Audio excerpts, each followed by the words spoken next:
Konbanlux.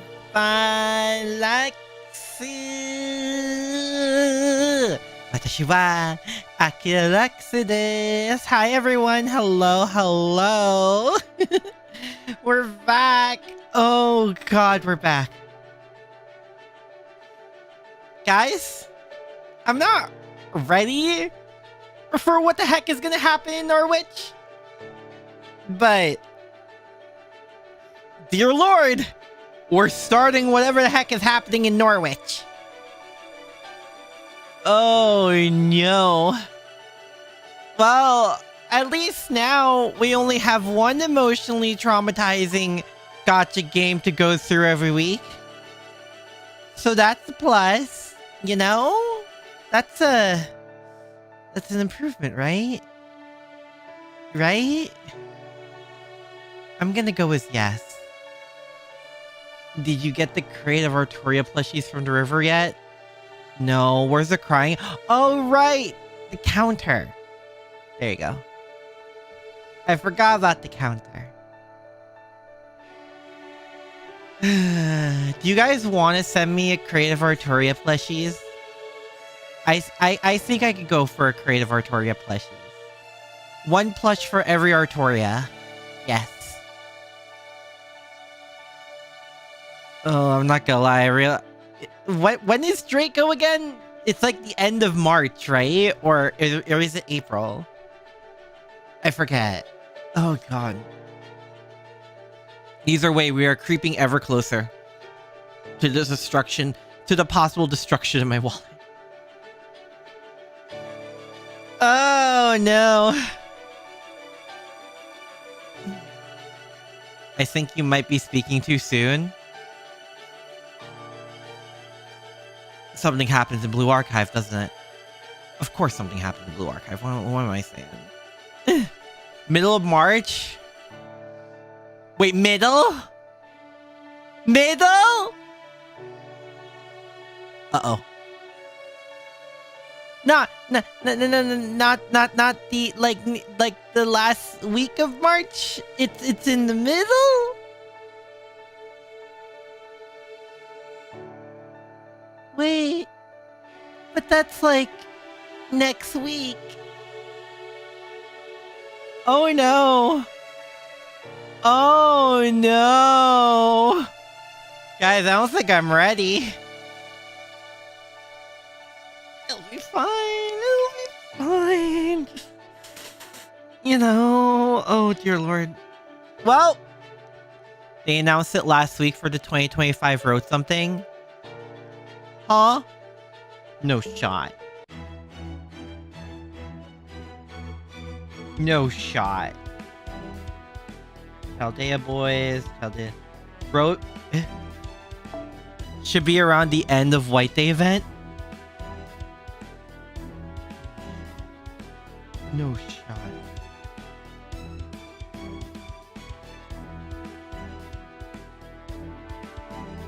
You have over 2 weeks to get more SQ.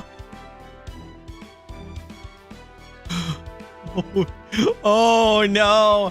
Oh no. Spiral proof world Lilim heart. Oh no. Oh god. Hi Ilya. Oh dear. When does... Oh god. Yeah, it's coming. Oh god. Oh, this doesn't feel real. I'm not ready. Guys, I'm not ready.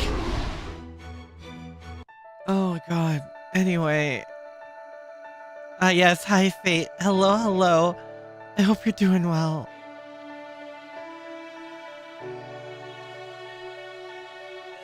Alright, we're gonna go. We're gonna... Holy crap. Right, I forgot about that. Are you ready for my SQ to be diminished again? No. Let's see. Well, at least I'll have until summer to to save up and get, you know, Berserker or Toriacaster.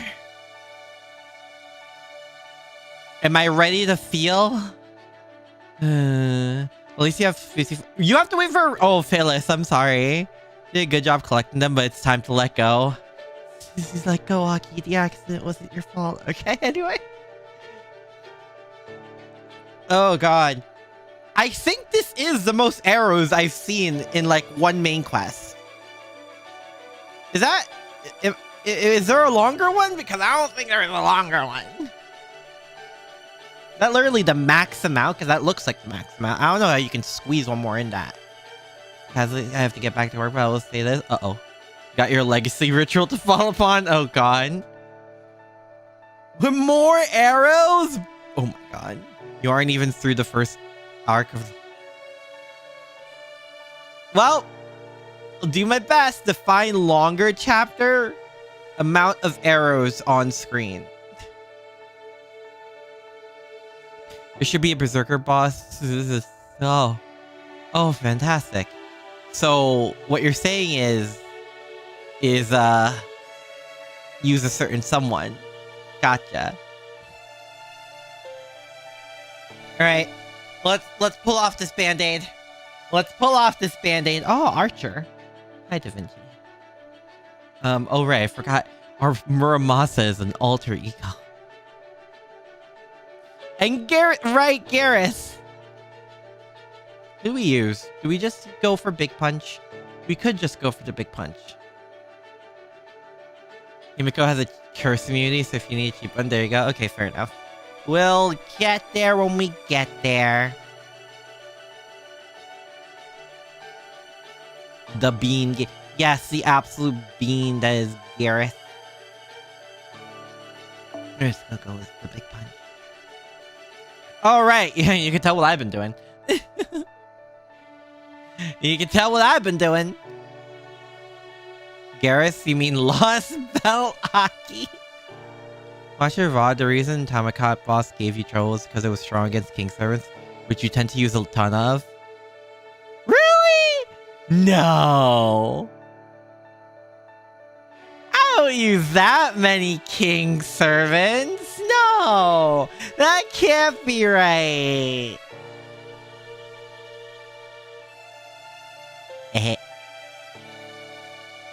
If you're still streaming later, I'll see you later. Okay.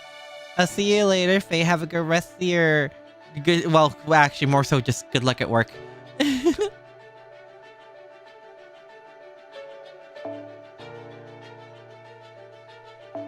Well, I don't know how serious I have to take this considering the random Tamakat fights, but... You know.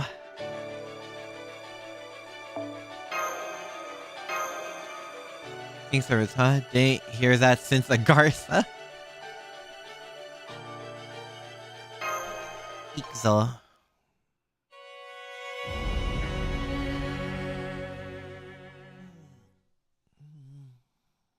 Oh dear.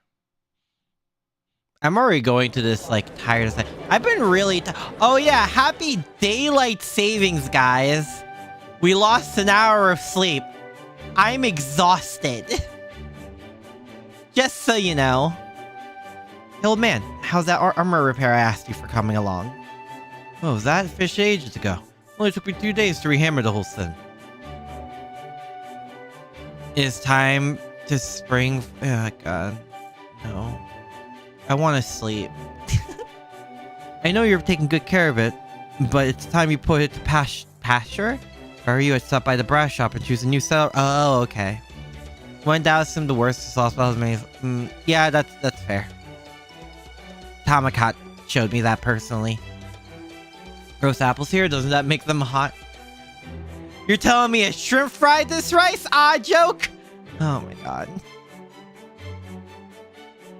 Doing my laundry at 4 a.m. just blinked thought I was 5. I hate spring forward. I hate it too.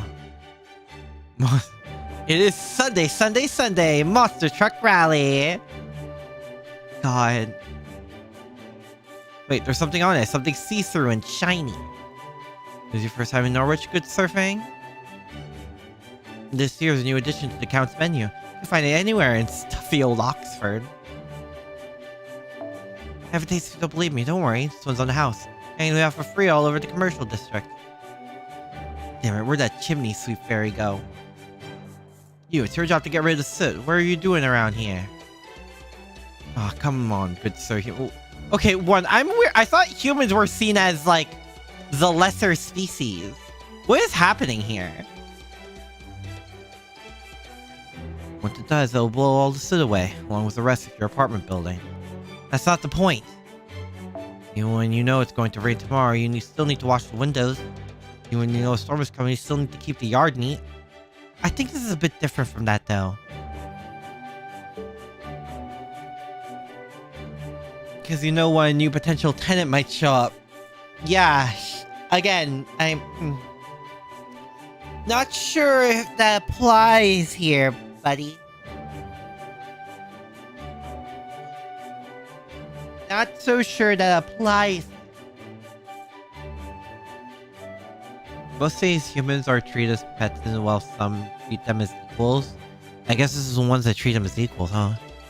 I was treated today as normal. I am nocturnal regardless, so I technically sleep a little more than normal by sleeping in the shower. Treatment of humans varies from fairy to fairy. From fairy to fairy and from location to location. Oh. I forget if it was mentioned how humans are treated in Norwich. And then again, there was a lot to happen, so don't blame me if I missed some small details.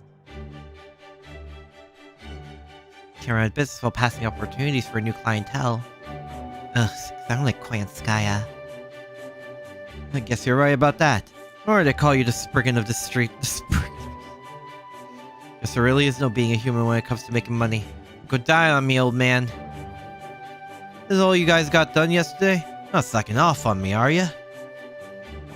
Swear, everyone's been on edge since they heard Morgan abandoned the city. Even the soldiers all hold up in Spriggan's tower instead of making their patrols. I see, this is a perfect opportunity. All we gotta do is borrow a little from the guys who won't even know it's gone. The harbor's off limits, damn it. This one Ferry Britain's first ocean liner is docked right there. Copy the translation of a cut epilogue scene for a character to send you. To send you when the time comes in like 8 months or so? Would that be like what? November? What?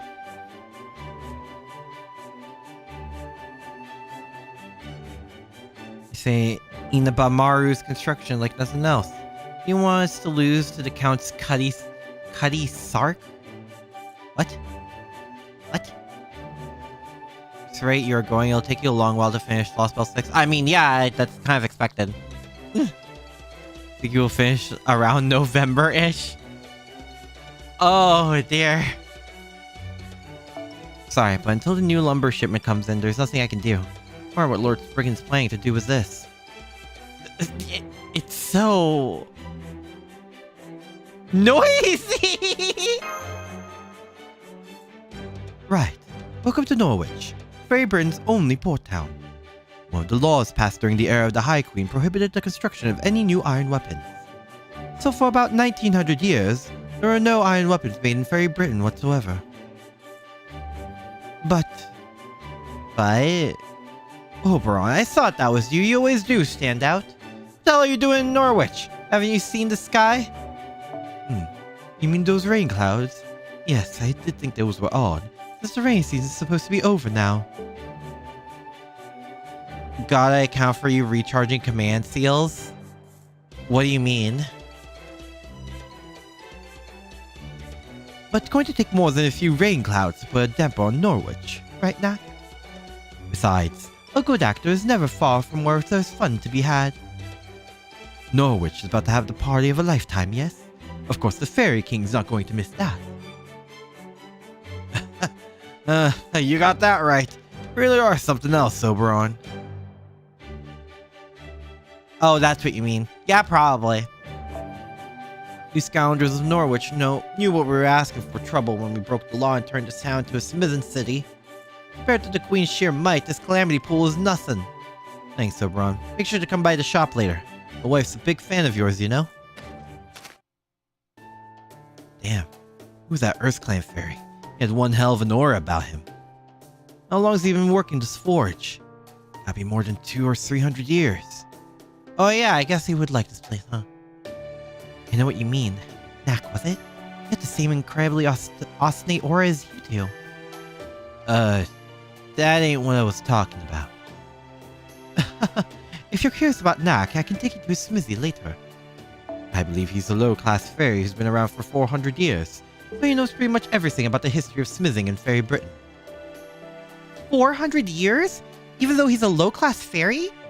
It's because his purpose hasn't changed. He's still just as capable of smiths as ever. Now, where was I? Oh, right. 100 years ago, Spriggan led Norwich to greater prosperity by rolling back the no-iron weapons law. Oh, Jesus. The law was originally passed because iron weapons are dangerous to fairies, and having more of them in circulation would inevitably result in more fairycides. But then, between the northern fairies' suspicious activities, the rise of the number of Moors, and above all, the development in human technology, it was clear the Fae folk would need to rely on iron again. Spriggan was able to convince the Queen of the necessity, and she relented. Ever since, Norwich went from being a city of fairies to a city where the laws of smithing came first. While Salisbury is the only city that grants humans their freedom under Fairy Britain's rules, all are equal under the laws of artisanry, artisanry,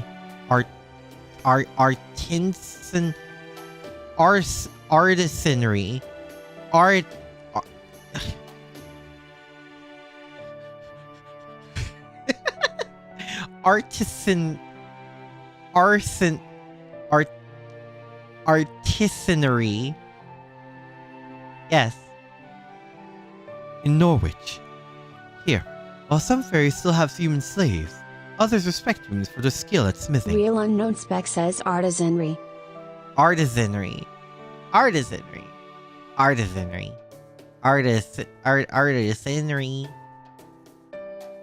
Yes. I'm a smart person. In fact, there are even some human merchants who are so respected that they have a steady pool of fairy labor they regularly exploit. Thank you for the head pats, unknown. Thank you. You mean there are human and company owners slave-driving fairy employers here? That's right. You can't find their stores on Main Street, though. They're more under-the-counter outfits. Fairies are pure by nature, which also makes them gullible. Oh. I learned most of my vocab from gacha games, that's fair. I learned most of mine from video games, basically. Some from reading, though. There's no end of fairies who are here who are worked to the point of dying from exhaustion. And they don't even have one more pound to show for it. Suffice to say, Norwich is known for both its smithing and its loose morals. But then, that's just how it is for all human cities, isn't it? Nice shiny storefronts next to filthy back alleys. And Spriggan, the head of the Earth Clan and lord of the city, hasn't been at all shy about promoting these kinds of ventures. Gives a real education, yeah! Edutainment! Sometimes, it even feels as though he's trying to turn Norwich into a human city. Huh.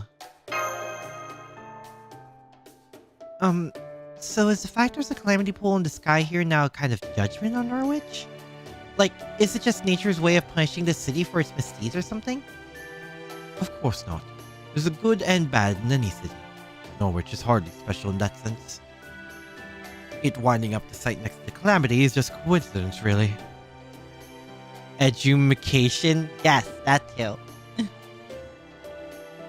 You know, since it looks like we still have some time, why don't we split up for a while? Go visit wherever part of the city suits you. After all, we're trying to save the city from the calamity pool that's hanging right above it. Getting to know it on your own terms before you set about defending it can only be a good thing. Sounds like a plan to me. Besides, I was just thinking I could use some more information on that giant rain cloud calamity pool. Will you come with me, Akira? Sure. Does Artoria come with us? I think I'd like to visit Nack's smithy. I could use a good blacksmith to make a magecraft item I've been wanting to try. Is it the pipe bombs?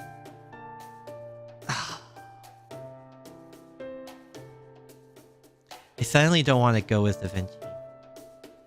My vernacular and vocabulary have been shaped immensely by the media I've consumed. Okay, so like, I agree with you, but I also grew up on like some Pokemon pronunciations, and even the anime can be inconsistent about those. The Grand Caster of Pipe Bomb. I love her. No, you have an opportunity. Second day wasn't. I know. I thought she could go with us. I'm gonna go in a corner now. Man. If you want the visualization, it's like that scene from Oran High School Host Club. Was Tamaki. Thank you. Man!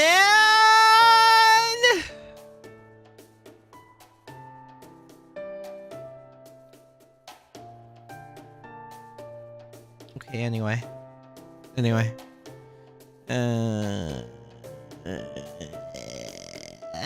want to be with her. That's so bad.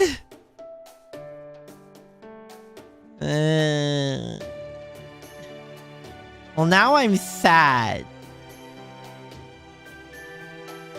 Well, now the depresso is espresso.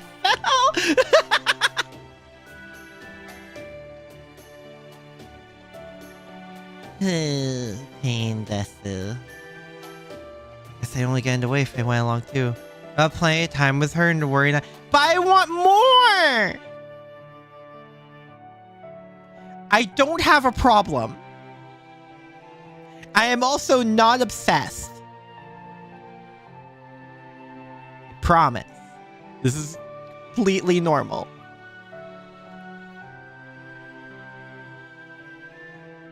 Huh? What do you mean my son? No, she is my Artoria! It's Da Vinci. You don't want anything to happen to our rider servant? I mean, no. Because considering what happened to, you know. But like, still. We can have both with us. In that case, how about assembling the local delicacies with me while we look for a place to stay? Really? It sounds great. I'm with you, Oberon. Still want to give Garrus head pats. Then it's settled. Meet up here on the street around lunchtime. Oh, and while Akira shouldn't draw much attention while walking around on his own here, I'd still appreciate you looking out for him in case any of the guards decide to question him, Da Vinci. Don't worry, if that happens, I'll just pretend I'm Akira's big sister. One, girl, I'm pretty sure I'm not Italian. Girl, for one, I'm pretty sure. One, big sister? Two, I'm not Italian. Hello? Da Vinci. Da Vinci. I'm not even European.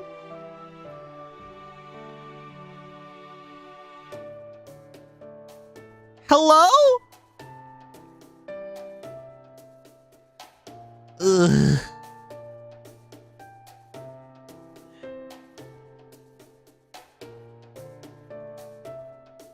That's where we're ending it? No one's gonna rebuttal that? Taking Mashu's duties while Mashu is adventuring, but Artoria. Forget Da Vinci is Mashu's pseudo-mom? I mean, yes, but still. Okay, Norwich sightseeing sounds good and all, but first, there are two other things we need to take care of.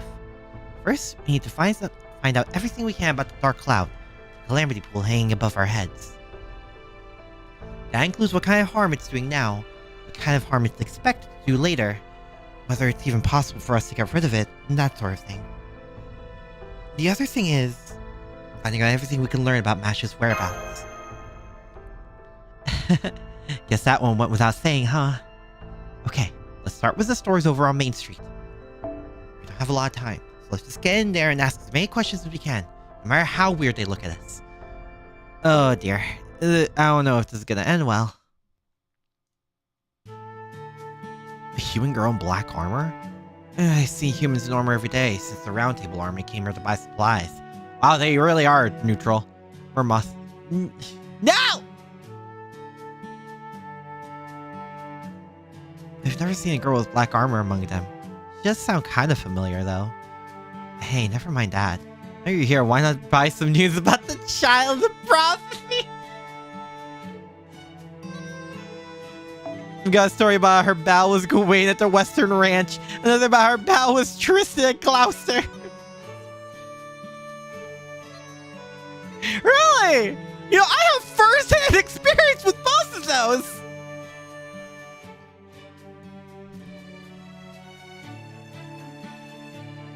Mermos is the team dad / grandpa. I can accept that much. Victoria's mine. Hi, Perfect Fan. Hello, hello. Hope you're doing well. They're both good, trust me. But if you want to know more, you'll have to cough up some more pounds. You know, we know for sure the child prophecy has shown up now. I bet she could even get rid of the calamity pool if she ever decides to come to Norwich. Oh, you poor, poor summer fairy. Kylie, I missed it. How was your fight with Fig? Wait, wow, unknown. Yeah, that's a while ago. Well, there's a reason the cry counter is at 3 now. Let's leave it at that. You wanna know what kind of problems we've had since the calamity pool showed up? Ain't obvious? The damn weather. It's dark, it's windy, and everybody's on edge. Even when you think it's finally gonna start raining, it never does.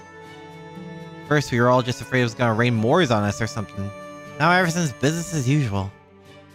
Nobody has any idea what may happen if the calamity pool ever does come down crashing on us. And I can promise you, nobody's ever thought about how we might get rid of it. Morgan's always managing to do something about them when they're sprung up on the past.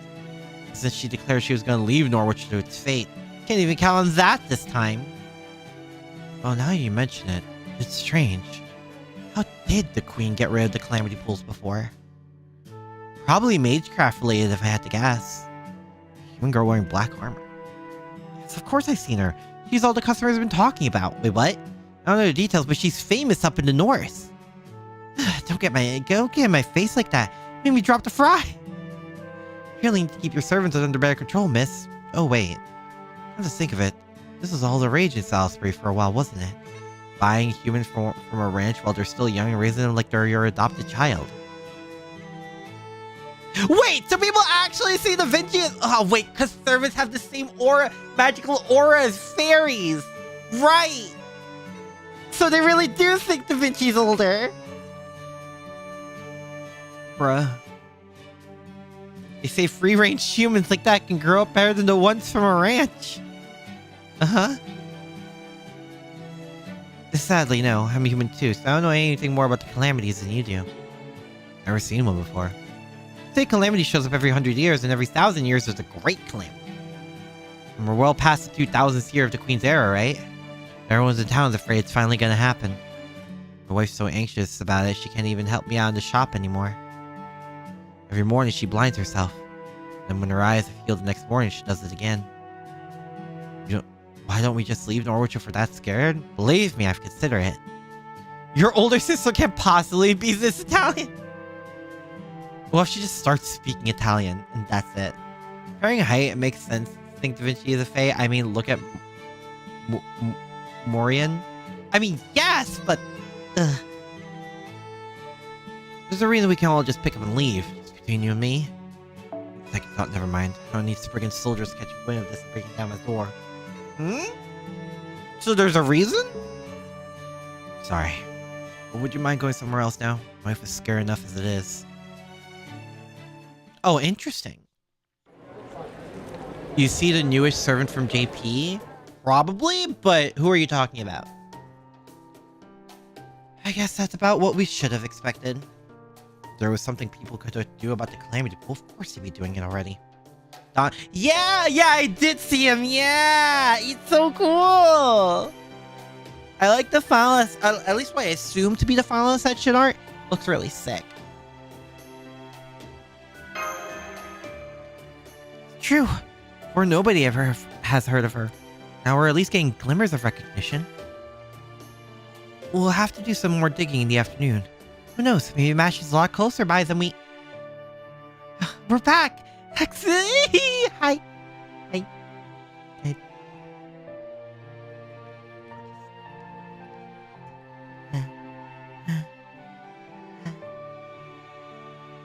Yay. Yay. Thank you. Anyway.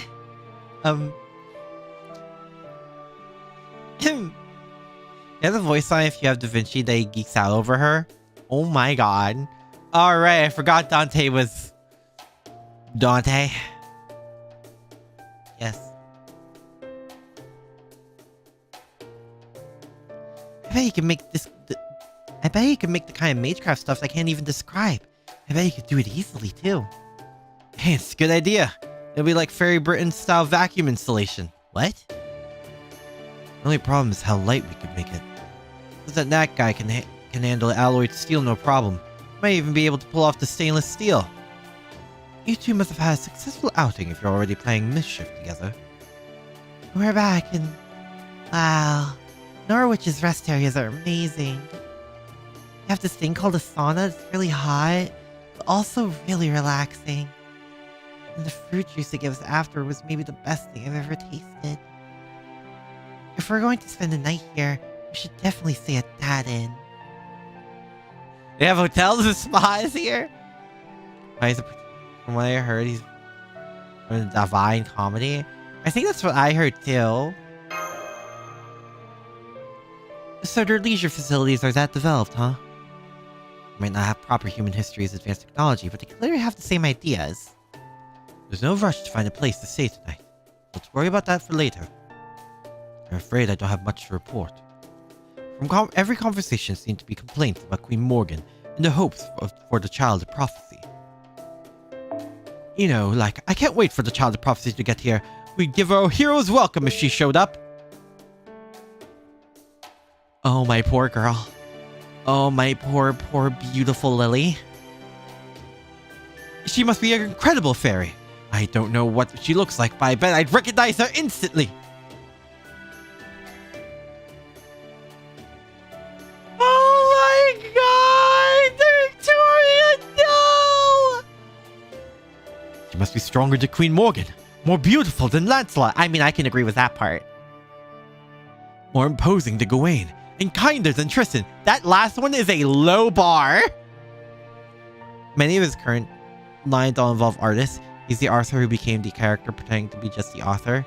Basically, self-interest is so hard that the line completely blurred. Yeah, that makes sense considering the entire thing was him being down bad for Virgil and they become besties.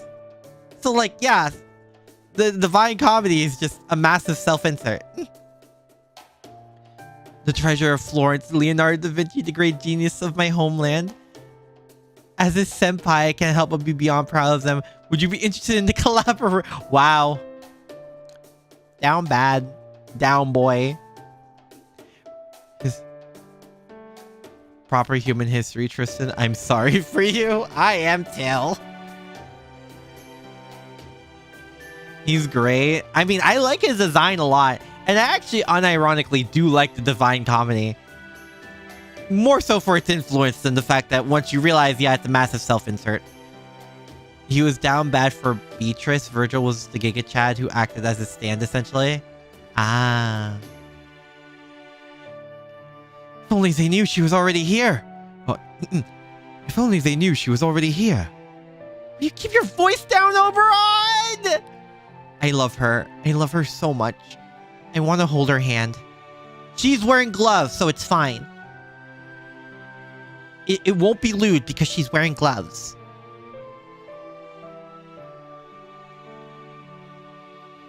Don't worry, you've got them all beat.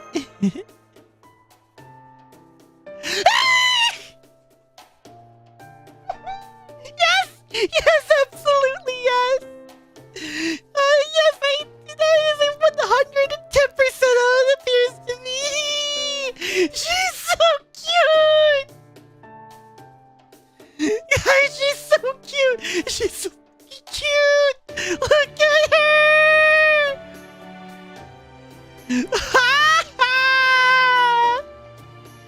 Great King is when someone who doesn't want to be king is just... He's so cute. He's done bad for VTubers whom he made into his angel that guide him through hell, purgatory, and heaven. It's interesting to see that they made him a pretender, the author pretending to be himself in there. Hi guys, hello. Hope you're doing well. Oh my god. Earlier, I drew myself as a chat and you are this. Yeah, probably among them. Yeah. I love her so much. I will never get over the amazing emotion sprites they gave her. She's so fucking cute, man. I can't.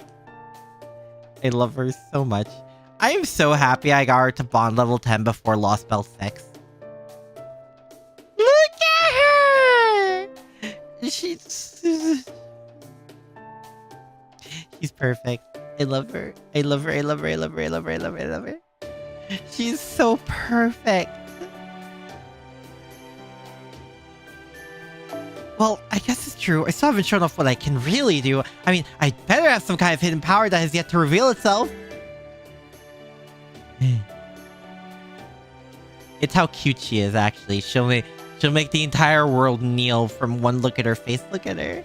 She is so fucking cute! Huh? No way! She's here! She's really here! Herald, come quick! The child of prophecy is here! It's gotta be someone else, isn't it? Huh? Oh, wait. I'm still not ready. You've got the wrong fairy.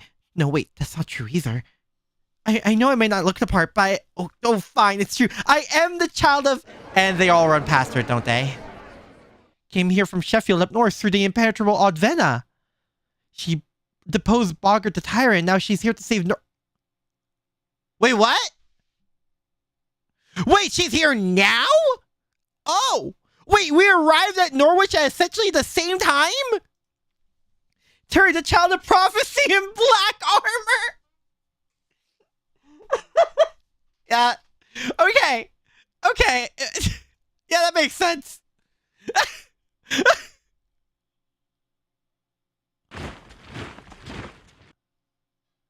Oh boy. Praise be the child of prophecy. Both of them. Good day, my beloved citizens of Norwich. Please settle down if you would. Oh boy, this can't end well.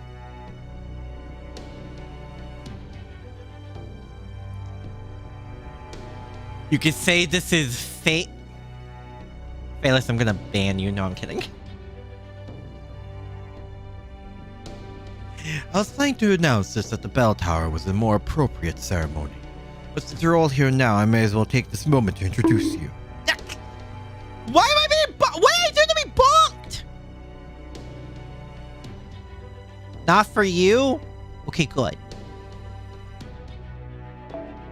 Indeed, this is the very night you defeated the 3 Tamlin at Sheffield, and I brought Boggart the Banished to justice. What?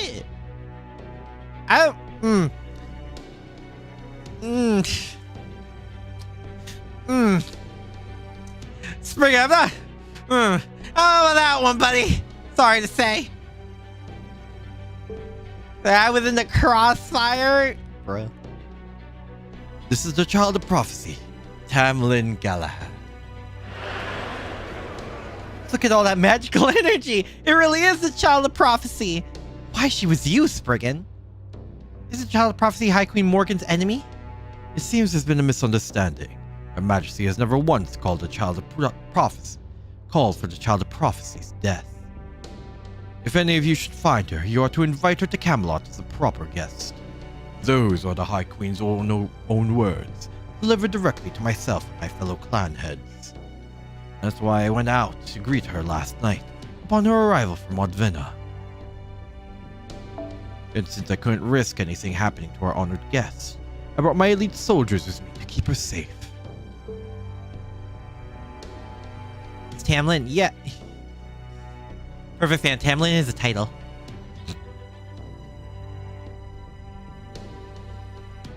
Oh, so I guess the Child of Prophecy is gonna be taken off to Camelot soon then. Oh no, not at all. High Queen Morgan never said anything about bringing her there immediately. Rest assured, my good people, I take my responsibilities as your elected clan leader very seriously. While I, of course, have the utmost respect and loyalty for High Queen Morgan, your safety is my top priority. Which is why I'll be having Tamlin Galahad stay in my vault castle. Why? Tamlin works as a fairy knight title, but it's weird. It's weird just calling them fairy knights. I mean, that's why it's like Tamlin Gawain, or Tamlin Tristan, or Tamlin Galahad, or Tamlin Lancelot, you know? Rest assured, the Child of Prophecy has come to Norwich. We need fear the calamity no longer. So please, my good people, relax and go about your business as usual. If the High Queen should have any complaints, I shall take full responsibility. She doesn't look happy. Though she looks smug as usual. That's the Child of Prophecy? Really? How do we tell her that's MASH? Everyone was used to Fairy Knight, Tristan, Gawain, and Lancelot from the JP side. Yeah, that makes sense considering it's like, what, 2 years to get used to it? Have I just been wrong this whole time? Because that would be hugely embarrassing. I want to hug her. Can we give her a hug? When do we give her a hug? Of course, Artoria. Please, have more faith in yourself. I don't know who this Galahad person is, but she has to be either an imposter or is a real deal. Right, Akira? You've been traveling with Artoria all this... Akira? Why do you look like it, as if time's just stopped? Just so you know, I will stab you if you go over to the other child's side. Honestly, a valid response. I'd be the same way. Maybe I am Gareth. Guys, is Gareth my self-insert in this story? Her expression, oh no, it's great. I love it. Is she my self-insert? Hug later, get Mashu, but Artoria! She's sad! That... What? That's MASH! Aki is Garrus confirmed. That's MASH? Oh crap. Keep cool, Akira. If you go into the plaza now... Oh my god! Oh, I'm surprised to see someone push through the crowd and climb up on the stage while giving a speech. Make Mashu and Castoria become buddy cops. You know, I think they would actually get along, at least a little bit. Could be the Galahad and her, but you know. Was I Garrus all along? Maybe. I'm dim hard. I'm down bad hard. He goes through the plaza. Yeah, yeah, basically. That's basically what happened. You're not from Norwich, are you, human? If you were, you would know exactly what would happen if... Oh boy. Castoria bad cop, Mashu good cop. But Castoria is always good to me. Just ignore the pipe bombs. Proper. Oh, okay. Now, it's alright. He's just a human. No threat whatsoever. From the looks of you, you're not from Britain, are you? Then you must be the one Beryl... I'm not here! Damn! Damn! Holy Jesus! Oh my god! I'm not... Move aside! I'm not here for... God damn! dumb. Okay. Oh? Then who are you here for? Of course, Mash. Oh, how do we tell him? Mash? How do you know that name? I don't think we've ever met before. Oh boy. Oh right. I remember that name in Sheffield, so I guess word must have spread. Yes, I'm Mash, Knight of Sheffield. I'm also known as the child of my. I don't like scenes like this, but oh boy! Oofies! That means that she lost her memories too? Spriggan said I came here to rid Norwich of the calamity. I can't promise I'll be completely successful. I swear I'll fight as hard as I can. Any support you can offer would be greatly appreciated. R.I.P. Wonderful. Just the sort of announcement I would expect to hear from the child of prophecy. My people should all be able to sleep much more easily tonight. Now then, we best be on our way. You can have him stand down now, guards. I hate these tropes. I do too, trust me. Dude, it reminds me of this whole anime I saw where it was just misunderstanding about misunderstanding. It's like that one trope where character is listening to like one part of conversation and like they misunderstand it, so they run away and then they talk about the rest of the conversation in full context. And I'm like, no, I fucking hate that trope so much. It's enough from you. Consider yourself lucky you didn't even get punched. Oh boy. Wait, can I talk to him for just a little? I'm sorry, Tamlin Galahad. We must really be getting back to the castle now. Here you are. Special carriage fit for the child of prophecy to... No? Why are you crying, my dear? Is something wrong? Huh? Oh gosh, aren't... No, that's just depressing! No, that's just depressing now! Not sure why either. Some of Norwich's soot must have gotten in your eye. Happens all the time here. Now come, child of prophecy. You must be tired after your journey. I can assure you that my castle is the safest place in all Britain. Aki, Castoria, I'm gonna need to borrow a couple of pipe bombs. Don't worry about it. If she can cast pipe bomb, I can also cast pipe bomb. The suppression of memories tropes? Yeah, basically. That's what the entire force was setting up, basically. Guards, keep an eye on that human. If you see him going anywhere alone, bring him in. Ah, my god. The boy is one of the High Queen's guests too. Having him in our custody can only give us more leverage. Wait, what? That was too close for comfort. I can't believe you went right up to Spriggan like that.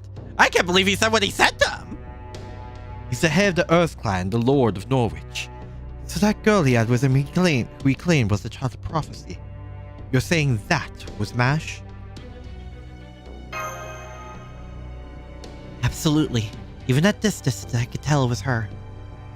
Though, I don't know why she's calling herself the child of prophecy. Why she didn't react to Akira. Wait, yes I do. It's the Nameless Woods. I managed to avoid losing my sense of self thanks to my unique memory capacity settings. But in Mash's case, there's a very high chance she's suffering from the same temporary amnesia Akira and Artoria had. But Akira got his memory back pretty quickly, right? So why is the shield girl still missing hers? I'm not sure. Maybe she ended up getting some kind of powerful position before she could remember who she really is? Yeah? Thank you, that. You ain't who I want. Basically, dude, holy crap. Watching the whole Listen. We all know if I was actually there, I would, one, still be trying to get Mash back. But more importantly, I'll be hugging Artoria. I think that's not changing. I would still proceed to ask for the pipe bomb, though. That's also not changing. Until I get a chance to examine her myself, I can't say anything for sure. So, at least we know she's alright. Yes, it's very true, Akira. I was taken pretty aback to see people call her the child of prophecy. But aside from that, the The fact that she's alive and here in Norwich is the best news we could have hoped for. Yep, Spriggan may have beaten us to the punch, but it looks like she's giving her the royal treatment. So all we have to do is create an opportunity to talk to her, which should only be a matter of time. A lot of these singularities and lost spells have really shown how much the MC really cares for Mash. Yeah, I think up until like that moment, taking my way away from the story, ruining the immersion for the moment, I guess. My immersion. No, we're talking about the story.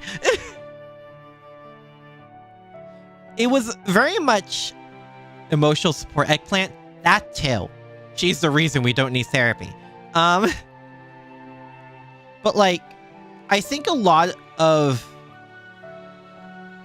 Mash's and the MC's relationship, a good part of it, not all of it, keep in mind, not all of it. There are moments where it's shown, but a lot of it seemed very tell not show.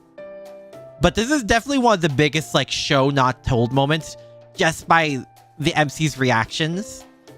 Sometimes they like making the MC and Mash argue about who's protecting who, which is a trope I like.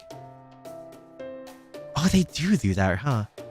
But yeah, no. I think in terms of like the I'm gonna say first choice waifu, but for the MC, I think in terms of that, Mash's and the MC's relationship is written really well, and it definitely highlights it in a moment like this, where it's like there are moments where it's the MC protecting Mash, but then there's also the moments of vice versa. I don't know. I don't think I ever really talked about Mash and the MC's relationship until now, but yeah. It's really nice. Like, there are some tell don't show moments, but I think for the most part, it's like the show don't tell moments are hit a lot harder, I think, because of it. I was surprised that after the Lost Belt arc, the writers would have the MC smash because of the hardships they endured. Just my wishful thinking. I don't know. I mean, I doubt it'll ever happen because, like, gacha game. And we all know if I was in that position who I'd actually be proposing to, but that's that's neither here nor there. It's been building heavily throughout the entire story, and yeah. In the meantime, our current most pressing problem is, I know, our unexpected company. Oh. Was a human. You're all suspected of criminal activity. Are you? Are you really? Come with us. Try to resist and we'll execute your sentence here and now. You could try. Spriggan soldiers! What do we do, everyone? Take them down, of course. Right, Akira? You know it. We're not letting them stop us now. Ikza!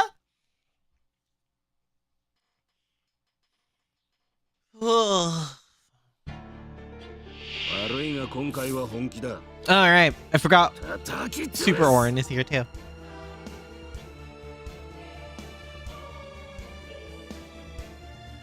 How do I want to do this? Law Buster, that's how I want to do it. Hoi hoi!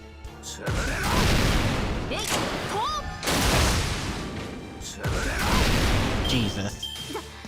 That'll never happen, but the proper anime, if it's proper anime like Bleach, One Piece, or one long airing anime, that might happen. Yeah. But it is what it is.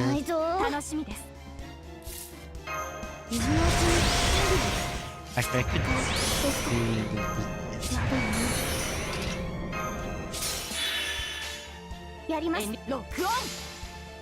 bet they'll make it ambiguous about who the MC chooses, because there's that group of people that are usually whales that act like the MC is a true self-insert and get finicky when you get canon relationships.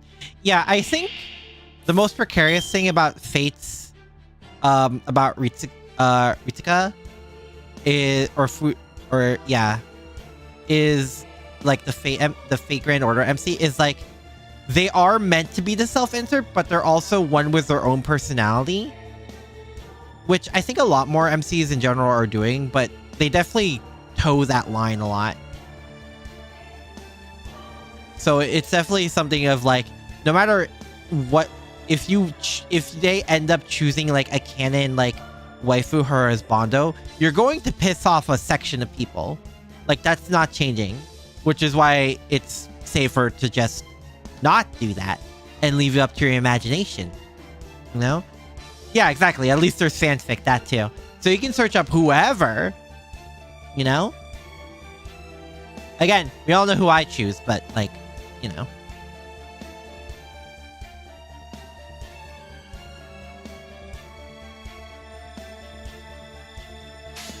Well, my sad choice about this is the fact of, well, you know, AO3 is a thing, yeah. Jesus! Yeah, but we'll get to Ordeal Call when we get there. Or all the Ordeal all the Ordeal Calls, they're all after the Lost Belt, right? Or is Ordeal Call one between 6 and 7? No details, by the way. Be careful. Don't tell me any details about Ordeal Calls. All I know is that they exist. No Ordeal Call is after the Lost Belt? Okay. Gotcha.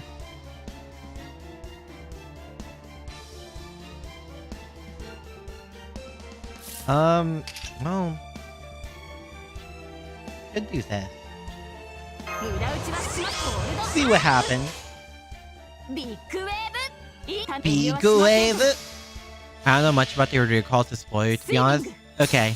But all I know is that they exist. Also, Dean had animation update connected to them for some reason, which I guess that says a lot in itself, but don't tell me anything else.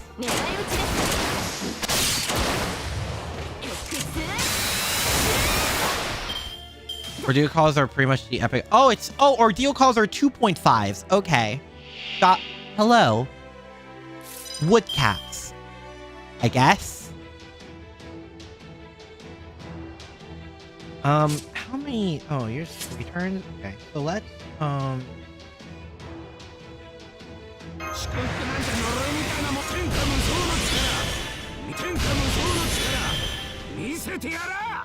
so we could do Big Punch here. Well, we can do actually, yeah, Big Punch here. You still have something, so we could do this maybe? That's the real Spriggans? Oh yeah, I forgot these are actuals, yeah. The blonde girl reminds you of Saber from Fate's Day Night. Who's gonna tell them? Who wants to tell them?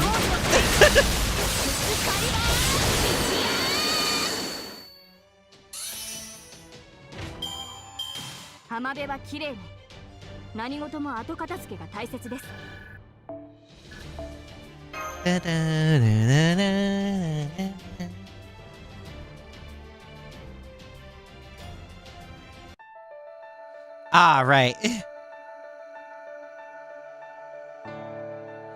I forgot just how much there was. I got so sucked into it. That one arrow took an hour. Jesus. We're gonna be here a while. No way, that's Saber. I don't know how to tell you this. You're responsible for those who tune in? I think, judging by my thumbnail, it gets pretty obvious who this is. Damn it. Here from another wave. Here comes another wave. We're square around Akira. Don't get caught out alone, or it'll pick us off one at a time. Right, that makes sense. You're definitely stronger than I am. I'll say. May not be as bad as the soldiers in Olympus, but they're still ridiculously tough. Yes, that's fairies for ya.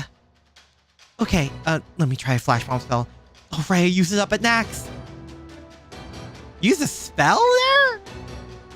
Make the retellings of Esco where to get 5 stars, and I'm over here like give them Mori Nagayoshi. It'll be funny. What? It's so it's okay, Danny. It's okay. I hope you're doing well. But yes, can you guess who my favorite character is? If you look at my thumbnail, you can probably tell who it is.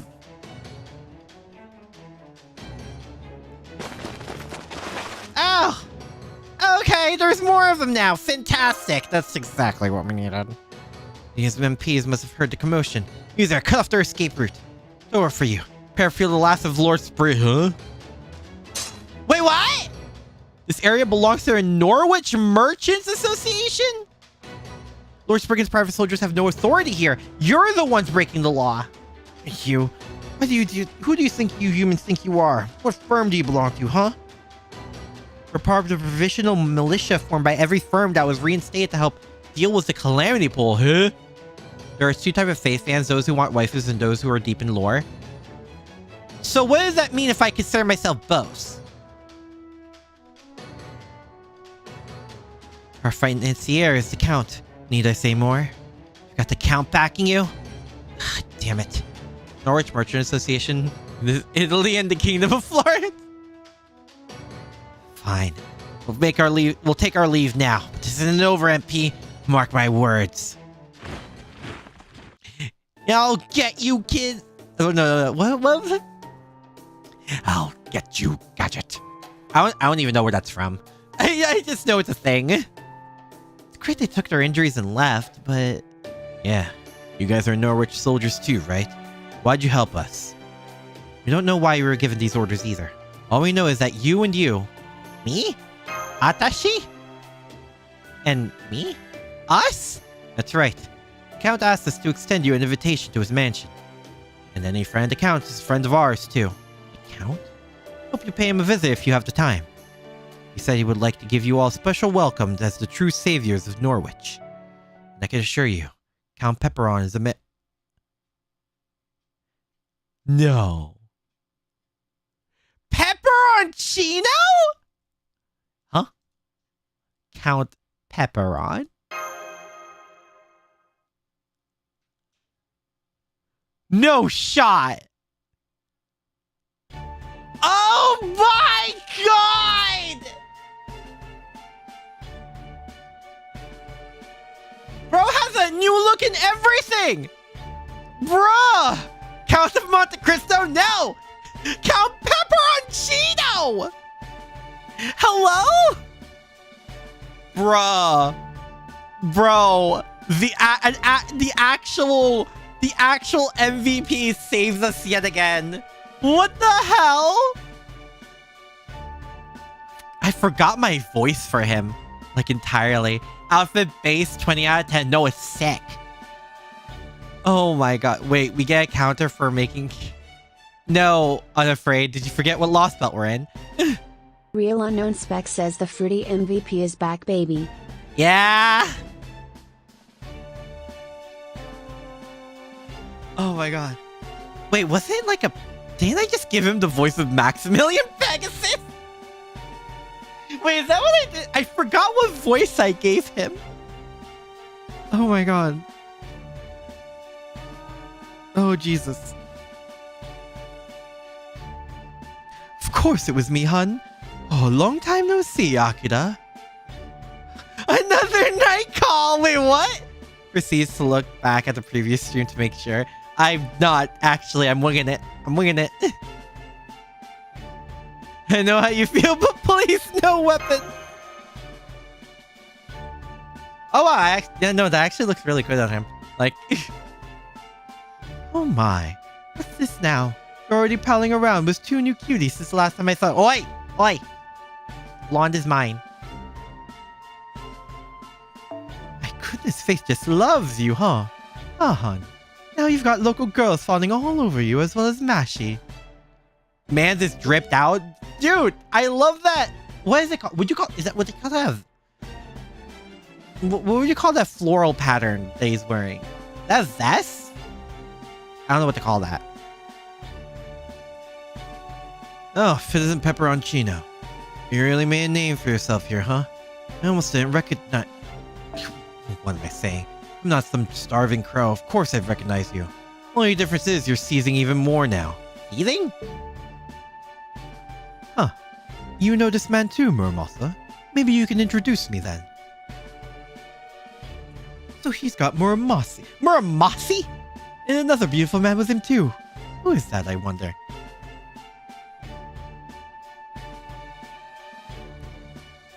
I know what you want! Sorry, I had to get it out there. Pepe sees Aki and Garrus. You found lost Aki twinsies! Oh, that'd be so funny. I'm sorry. I haven't introduced myself yet, have I? I'm Count Pepperon, the fabulous, charismatic designer who arrived in Fairy Britain like a comet and built a brand to rival the Knocko Company in only a month. Wow! I hope you can let bygones be bygones and focus on the here and now, Muramasa. Oh, and you are? I see. So you're Count Pepperon. It's an honor to meet you. I'm Oberon, the Fairy King, a servant on proper human history's side. Oh my, Oberon? From A Midsummer's Night's Dream? Oh, how wonderful. You're just like I always imagined you. I think you and I are going to get along swimmingly. Oh my god, that's Sprite. Just look at how similar our names are. Pepperon, Oberon. It's like we've got talent running in our very veins. Do you really know this person, Akira? He doesn't seem like an ordinary human in multiple ways. But definitely, Pepe's definitely human. What an honor to know you trust me so much, Akira. Okay, I'll start with my story. After all, I'm sure you must be on the edge of your seat wondering why I'm here in Fairy Britain. Now I came to possession of such a fabulous mansion. Not really, no. Damn, Da Vinci! I mean, we do have our priorities here. You came here to kill Beryl in revenge for what you did to Kashtira. You'd have arrived a month or two ahead of us, around the time we were dealing with Limbo's nonsense. Oh! Wait, does this line... Does Da Vinci just not interrupt if we never did Limbo? Like, the Lost Belt was Limbo? Then you use your knowledge of proper human history to give yourself an edge as a designer. And now you're high on your own success and have everyone calling you Count Pepperon. Does that sound about right, Akira? Each time Pepe gets a new outfit, he always rocks it. Gaming has dripped out 24/7, 365 days a week. Yeah, basically. I mean, the guy has a good aesthetic.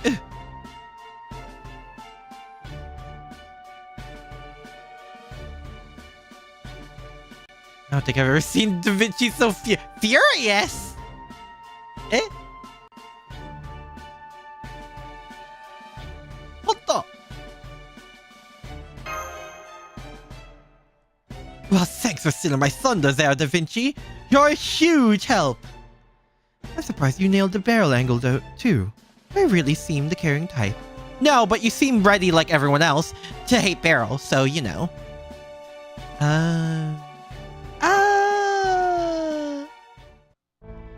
I guess I do. I'm not quite sure how to feel about that. Oh gosh, all that trust you have in me is going to make a life hard for me as a crypto. Da Vinci's just jealous of Pepe's style. I think we all are, to be fair.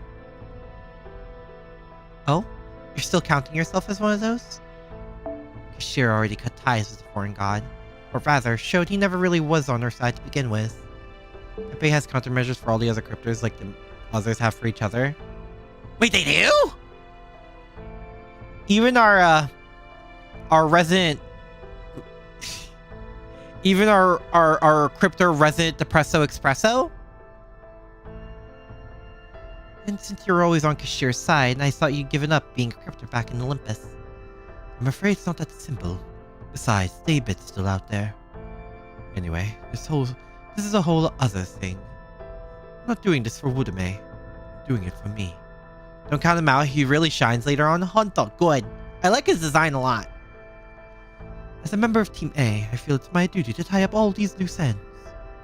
On another note, how was your battle with Wudame, Akira? Was it fun, or was it grueling? Both. Cryptors are mages, you always have countermeasures. That's true. That's true. Fate mages are kind of ruthless. Kashtira was one hell of a master. I see. Okay. Now I want to hear all about you guys. What can you tell me about the current situation in Chaldea? A lot of these guys really have become... Yeah, we just happen to be on opposite sides of this fight. Man. I see. So there's another threat to the world besides the bleached earth phenomenon. Magi can't trust each other even in such a group as descriptors. It is when you learn about each other, you start to make countermeasures. Maybe it's a good thing we're the only master in Chaldea. And you came here to stop this collapse. Yeah, that tracks. Not really the kind of thing you can just turn your back on. Sounds like things didn't go so well after you made land, though. That's why Mashi isn't here with you. Akira, Mash, and I all ended up taking different routes out of the Nameless Woods. Mash somehow ended up in the north, and so the fairies think she's a child of prophecy now. Do you know anything about how that happened, Count Pepperon? We're really just calling him that? No, I don't. I didn't even know people thought Mashi was a child of prophecy until you told me. But I do know she's definitely not a child of prophecy. For one thing, she's not even a fairy. Exactly. The only real child of prophecy is Artoria, except no substitutes. I'm agreeing with Gareth more than I would, want to think, but, yeah. I'm not beating the allegations, am I? I don't think you need to be that insistent about it, Gareth. Yes, we do! I am so cooked. No, she's right. You are the child of prophecy. You did come here with Akira. I've heard Einzel's prophecy too. You've got the staff of selection, and you're traveling with a visitor from a foreign land. Forget most of the remaining staff are mages and Gordolf is a maid. Most likely have countermeasures for us because of our contracts with servants. Shoot, you're right. Garrus has lost the hockey confirmed!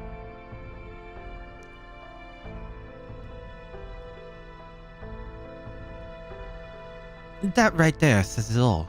You're this land's savior, no doubt about it.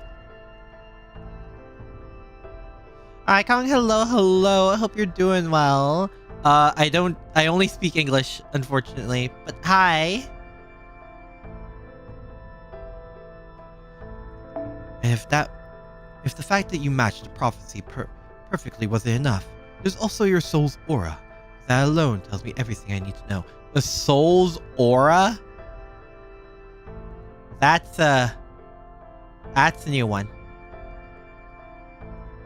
Yeah, okay. So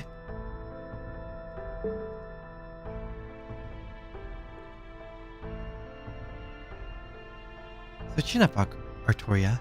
You're stronger than you think. Was it a JJK meme? Was it a Jujutsu Kaisen meme? Where he's like, stand up, you're strong? That's what's in my head right now. Oh, what? Thank you, Count Pepperon.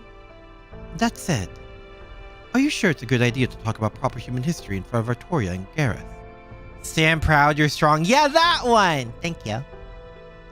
Or does Chaldea just not care about secrecy like they used to? I know, Gordy's definitely not going to be happy about this when he finds out. Our master insisted on at least coming clean about our objective. Oh my. How decent of you. Aren't you worried that might arouse suspicion? These fairies will think you're crazy if you go around talking about proper human history here, you know. Oh, you don't have to worry about that. We have no idea what he's talking about anyway. I love her. I love her so much. I love her to an obsessive degree. Oh my god. Check meme channel. Yeah, that meme. Yeah, that meme panel. Thank you, Unknown. Likewise. But that's okay. Whatever it is he's trying to do here, we can tell it means a lot to him. Oh, these sweet summer child.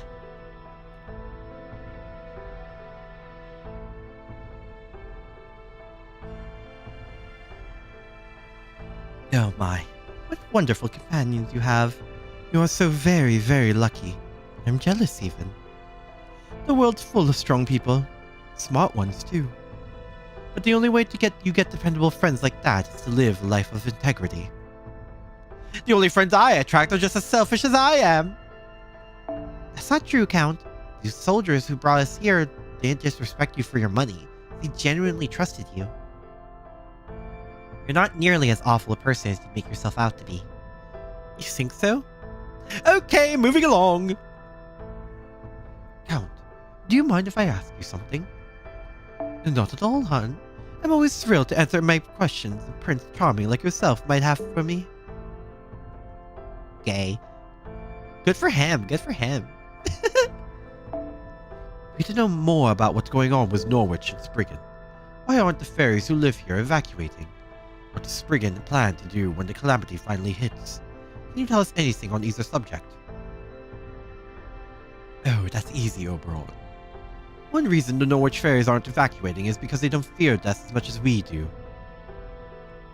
Say yay or gay. Gay. Hello, Zesty Pepperoni. Hi, welcome back, Strawberry. Hello, hello. But yes, we have our Zesty Pepperoni man back. But the biggest has to do with their jobs in the land. You already know how much fairies care about their purpose, right? Well, for the fairies of Norwich, their purpose is their job, so you can't just give it up and look for another. On top of that, you're also being held back by psychological shackles.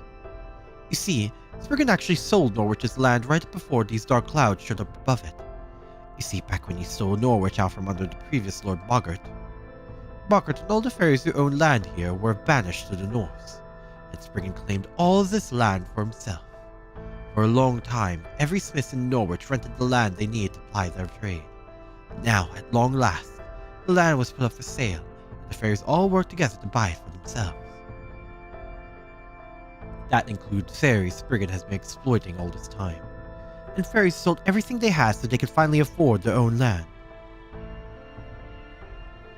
Things were much happier in Norwich after that. But then, the calamity pool showed up in the sky. So these fairies won't leave Norwich because they finally have their own land here, huh? I believe it. To a smith, their forge is more important than their life. They could never leave it, no matter how scared they might be of this calamity pool. Is that why you put your security detail together? Because you didn't think Spriggan's soldiers alone would be enough? No. Spriggan's army has no intention of keeping Norwich safe. If anything, he wants the calamity to get here. I expect he'd like nothing better than if it got rid of all the fairies and buildings for him. So he can have his land back. And now I see. Now I get it. He's a land shark. That's right. Makes sense you'd have some experience with these sort of things, huh, Muramasa? Spriggan never meant to give up this land. He knew the calamity could be coming. It's right there in the prophecy, after all. The part about disaster befalling a city of iron and soot. And so first, he sold the land to the fairies at high price. And then once the calamity comes and effectively leaves all Norwich vacant, he'll buy it back for a steal. Norwich's inheritance tax is stupidly expensive. Next generation fairies could never hope to pay it. This way, Spriggan gets both the money for the land and the rights to redevelop it however he likes. 2 birds, 1 stone, and he doesn't even have to throw it himself. The only other place you'd find a fairy that devious is proper human history.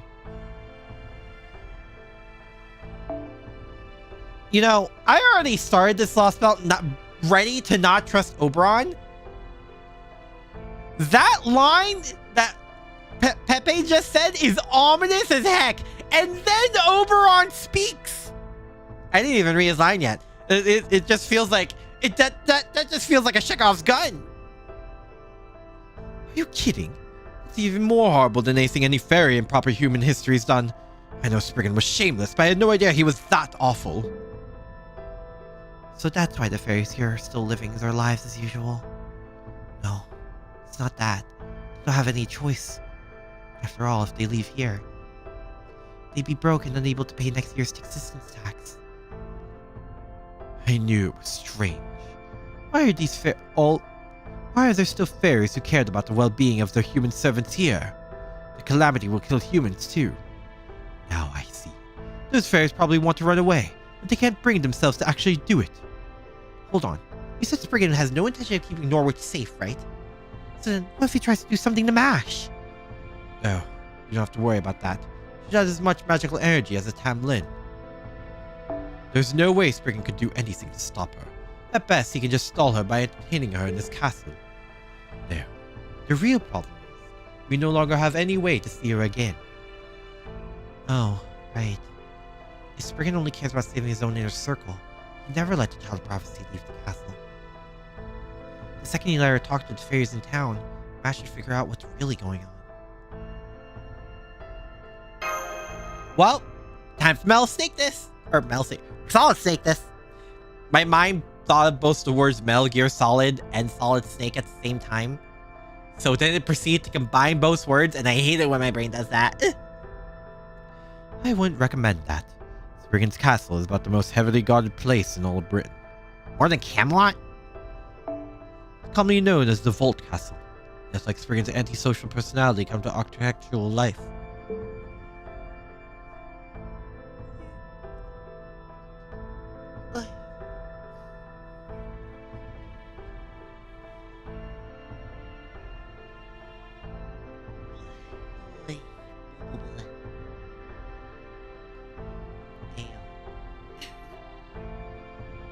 How can you sneak without alerting the guards, though?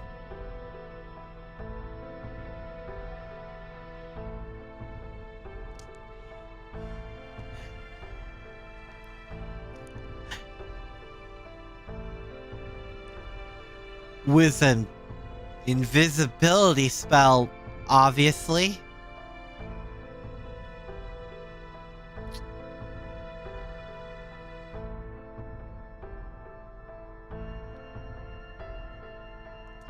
I could call Snake for some tips. Actually, probably just tell me to get a box. That probably he'd probably tell me that.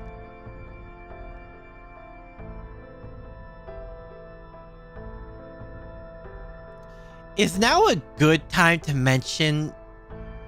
No, you know what? I'm not gonna finish that sentence.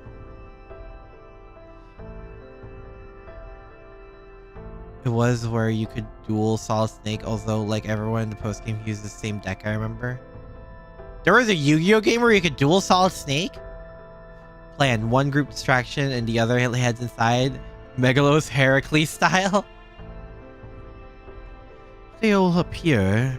If they hole up in there, not even the Tamlin would have an easy time breaking her out. I know there's nothing you can do about it now.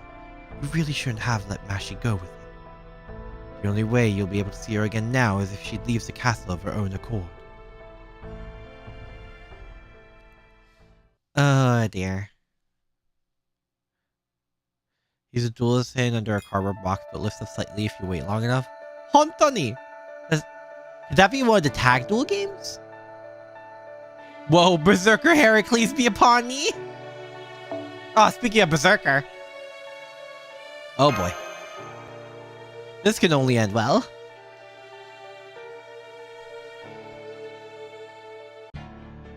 Alright! Pepper on Golem!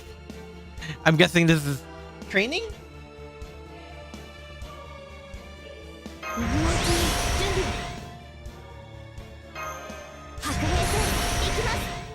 Mas.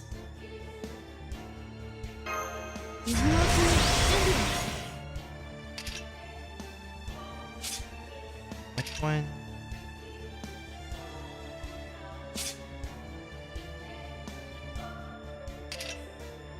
Flying.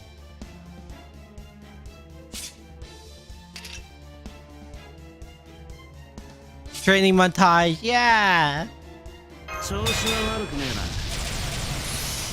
Well, that probably wasn't the best idea, but we're gonna try it anyway. Iruze.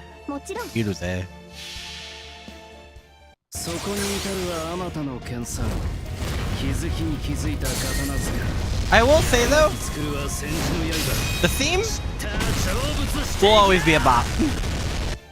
Only 50% charge. Dang it. Man.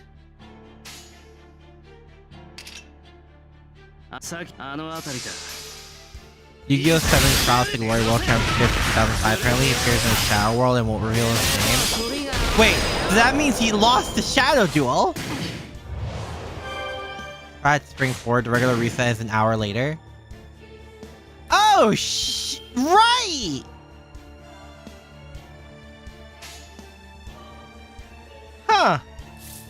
Yeah, it is, isn't it?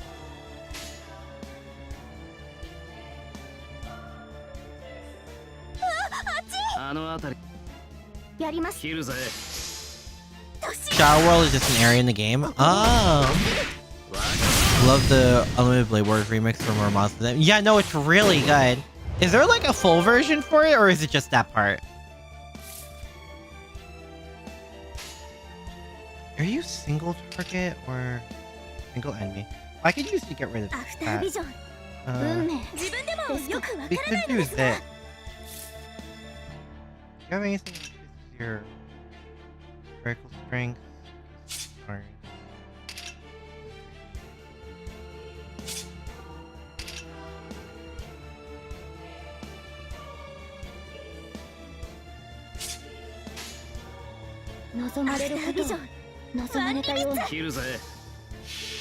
Believe there is? Oh, I need to listen to it.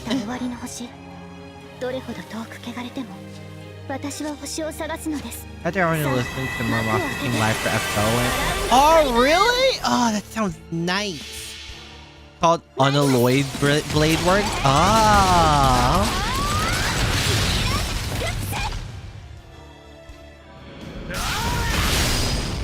Alright, nice you.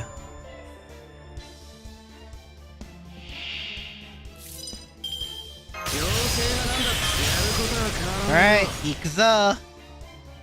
Oh wow.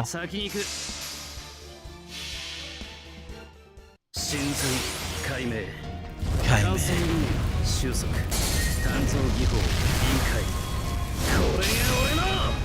Tsunamakaidi Muramasa!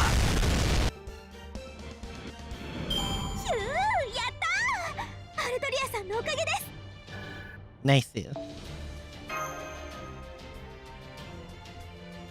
NPC Muramasa has a unique dark skill in addition to being an ultra hero, which is always worth noting. Yeah, no, I used it earlier. It was like one of the things everyone first pointed me to.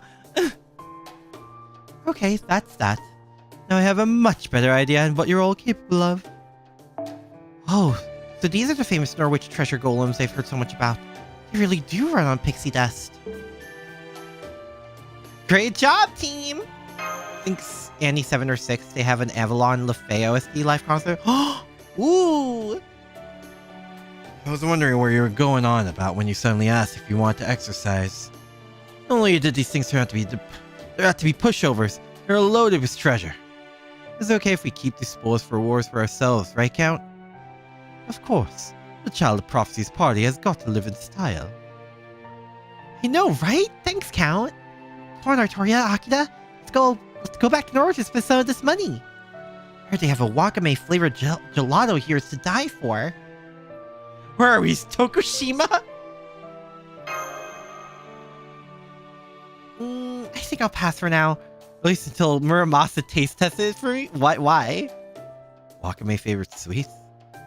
What? Did they sprinkle sugar on seaweed or something? I mean, I ain't gonna turn it down. I ain't gonna turn it down. I'd just rather have plain old gelato. Where's the SQ golems? Too expensive even for him.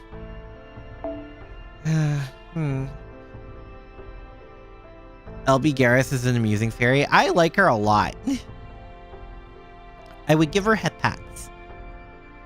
Looks like all the tensions that were building when we first heard about what the deal was in Norwich have erased away nicely. Impressed, Count. Found a way to help us relax and get a handle on our abilities all at once. Yes, hi, Siryu. Hello. Yes, we're in the middle of Lost Belt 6. Well, middle, I think, would be, not doing it justice. We're still pretty early on in Lost Belt 6, I would assume. Oh, who, me? I was just pawning off some grunt work. You guys saved me the trouble of taking out these golems myself. You're hell, or... Yeah, exactly. You really shouldn't be so quick to trust me, Da Vinci. Like I said, I'm still a crypto. Once this business with Beryl is taken care of, I'm going right back to being your enemy. Didn't you say that the last time we saw you? Crypto, huh? Your real name was Myorenji Aro, right? According to Chaldea's database, you were doing dirty work for the Mage Association when Marisbury discovered you. Then he assigned you to Chaldea after transferring you to the astromancy department. That all lines up with what you told us in India, too. But that's as far back as your record goes. You helped us out both in India and Olympus, and it looks like you're going to help us here, too. Don't be too presumptuous to say I consider you an ally. I'd love to know what really makes you tick. Oh, wow. Hit me like a bolt of lightning, hon. You really are a genius to come up with a line like that. Really? Was it that good? Never hit on anyone before, so that's good to know. Wait, what? Wait, what? Da Vinci? What is happening? What? Oh, yes, darling. It was simply wonderful. After all, you said, for me, not for Chaldea. Alright, it's not a very fun story, but if you really want to hear it, well, how can I refuse now? So, you want to know what happened back when I still went by Myorenji Aro? Aro? You want to know what kind of person I really am? Count Pepperoni? Yes. He is one of the absolute favorites from what I've seen. And I completely understand why. Plus his drip! Look at him. Well, you probably have a good idea already from the kind of work I did for the clock tower.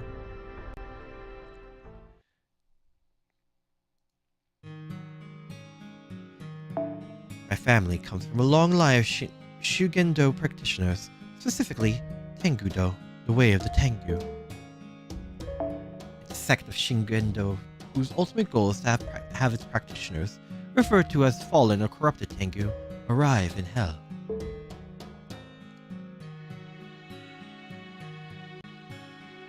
Pepe's got taste. Yeah. I was good enough at it that everyone used to fawn over me. Well, me being me, so surprised that they eventually decided to expel me. So, once my family stopped being my family, I tied up a few loose ends and put Japan behind me. And by which you mean... I killed my entire family in the sect, yes.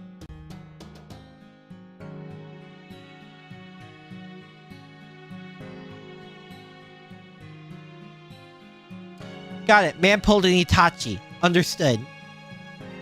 So there's no one alive who knows your past. I would explain why there weren't any records of it. So why did you do that anyway? Can't it just be because I saw it was for the best? The Morenji family was a single generation of Hojutsuchi. Our founder managed to form a connection to Sanat Kumara at Mount Kurama, after he fell to Tengudo. Mages are mages, what can you do? Yeah. But his descendants weren't so lucky. They had to undergo long, intensive training to make their bodies superhuman without the power of Sanat Kumara. In some ways, it was similar to how Muramasa lived. You practically kill yourself trying to come up with a special circuit, well, body really, and you can never pass it along to anyone else before you die. That part I didn't have a problem with, though. The real problem was how they went about growing the clan. I was directly descended from the founder, so I was born and raised in Mount Kurama. All the other Morenji children were kids they abducted from around the foothills. In ancient times, child mortality rates used to be much higher than now. So back then it was easy to get away with kidnapping the occasional kid to raise as their own. Not now. Plus, if the kids couldn't keep up with the training, they'd be abandoned in the mountains, and even if they persevered, the only thing waiting for them was a fall from grace into hell. If messing with people's destinies wasn't bad enough on its own, the fact that the only choice they replaced it with was death or disgraced Tengu made it even worse. Any group that would keep doing something like that is irredeemable, so when I decided to leave the mountain, I killed them all first. Even though they were your family? Because they were my family. I wouldn't have cared if they'd been strangers. But since they were my family, it was my responsibility to make sure they never ruined any more kids' lives. So you do care! Wow. Most emotionally equipped mage in Fate. Imagine.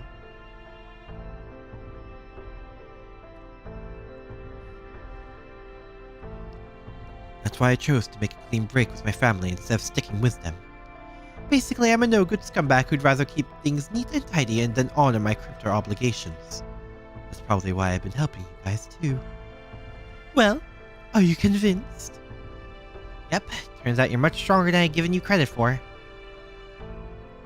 By the way, purely out of curiosity, how talented were you exactly? This is not the... Oh god, don't remind me. Failes, don't remind me. Well... Itsumorenji Hojutsuchi can acquire 1 of the 6 Buddhist powers known as Roku Jutsu in 100 years. That's enough for them to officially be considered a Tengu. I'd master 3 of them by the time I turned 10. Jisokutsu, the power to run at superhuman speeds. Taishinsu, the power to read people's minds. And Rojinsu, the power to know how long I'll live and what my fate will be. Well, that's ominous. Can't blame them for thinking I was some kind of prodigy. Ron is one of the strongest in the group, and when you look into what abilities he has, he's frightening as hell. I mean, yeah, he basically just listed out some of them. Oh, this is embarrassing. Now you know just how cruel I've been ever since I was born. Don't tell the others about this, okay? I'd like to keep this our little secret. You say that, but you did it because you cared. Which, like, doesn't justify the actions, but, like, it's better than some of the other mages in this universe. Multiverse? Multiverse. Kinjutsu is basically divine abilities. Yeah. And so glad Count Pepperon is a gourmand. That was the first full course meal I've gotten to eat in 26 days since we first got to Fairy Britain. We've been here for almost a month. No other Marisbury hired. Don't you mean 16 days? Aha. I suspected since we left Salisbury that we might be on different pages there. Okay, it's a good time as any to clear this up. Let's go ahead and do that. Probably feel as though you spent 10 fewer days in Fairy Britain than you actually have. No, Aki, it's the Nazi... Right! The Nazi-verse! That's because you were unconscious for 10 days after you passed down in the Nameless Woods. He's touched divinity in a way and returned with his marbles intact. That, in and of itself, is also horrifying. He stared at the abyss and went, "Oh, aren't you cute?" And then left. Around for the end of London and need to rush forward for the sun. Oh! Good luck, Cyril!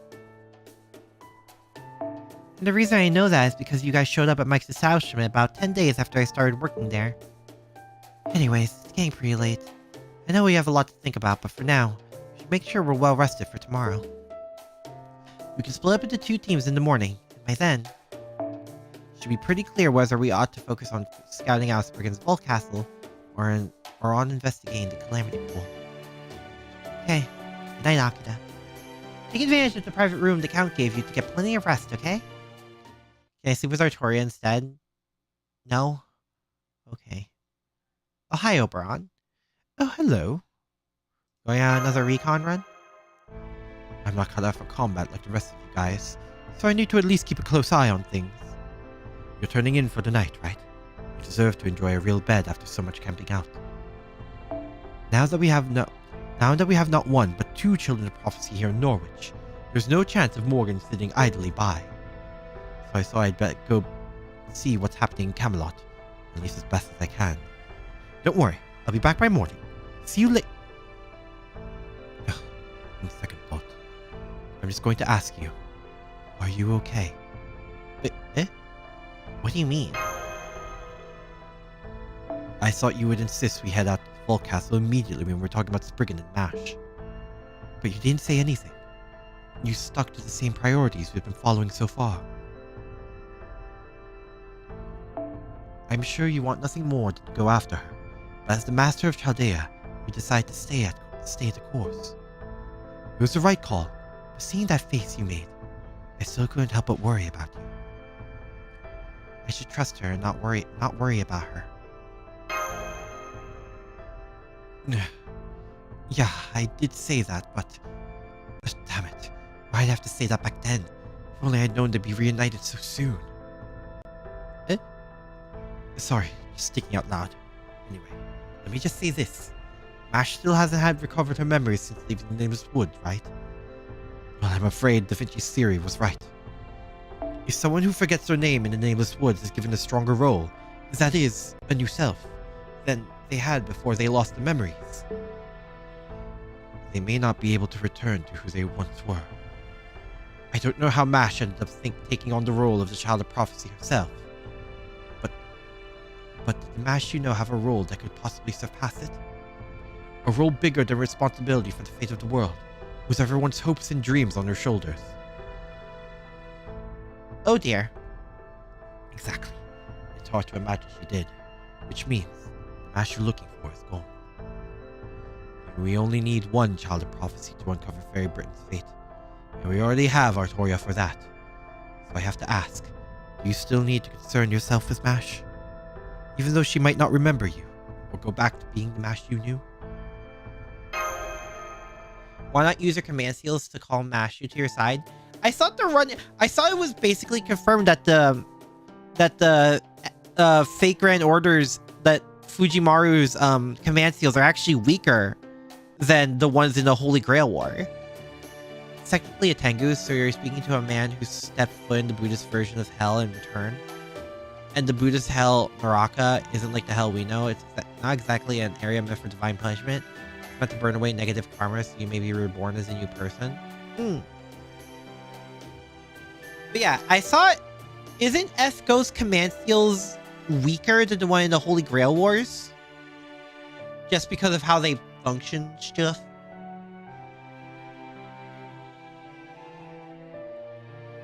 Sorry for wasting your time. I clearly should have known better than to ask. Ah! Chibi! Anyway, I'll be happy to lend you my full support. Anything you want to know about the state of the world, I'll learn for you. Oh my god! Let's go, Vespa! Speedster's out! They are weaker because of all the contracts you technically accumulated. There it is.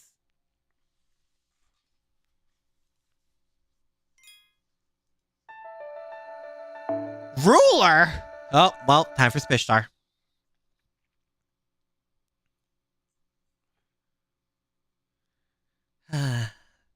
Morning time. He's only uses to heal MP up and boosting servant. It's from Ritsuka. Fujimaru doesn't get it. Oh, right. No, we can let's pet you. Good morning, honey bun. Everyone sleep well? The Ritz has nothing on this place. The Ritz? What? Right? Believe me, I have very high standards about my interior design choices. What's this Ritz place you're talking about? I've had so much going on, I don't even think I've heard of it. While yes, Chaldea manages the contracts, the MC still is the master. Yeah. I mean, the Chaldea also supplies them with all the mana, right? If I remember correctly. Okay. Before we have breakfast, there's something important we should talk about. For my part, I want to ask you guys something about Norwich's security. But if you have a report you'd like to make, Oberon, please, go right ahead. Thank you, Count. That's very considerate of you. Last night, I did a bit of scouting in Norwich and Camelot. Chaldea manages the manifestation of the servants as well. The rain cloud, that is, the calamity pool above Norwich, is picking up steam, figuratively speaking. It's rolling around faster now, and I can sense an incredible amount of magical energy I couldn't before. If the magical energy were, say, gasoline, there'd be enough to burn Norwich to the ground. Oh god! Guys! That's what the calamity is! It's a giant gas leak! Fate and gas leaks. Name a better ship. He's right. As of this morning, that rain cloud has enough magical energy to rival a gigantic reactor. Exactly how big a reactor are we talking about here? Is it like the ones the Olympus machine gods used? No, but it does contain enough energy to power all of Chaldea for 2 months. Jesus. I think Marisbury has a lot of wealth from the Grail War, or else you have a high energy bill to pay for the amount of servants.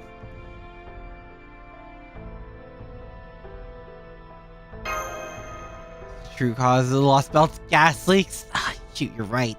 The foreign god was attracted to the smell of gas leaks. Wow, you Chaldeans really are something else, huh? I can't believe you go through that much magical energy in only 2 months. Well, there's a lot of Artorias running around.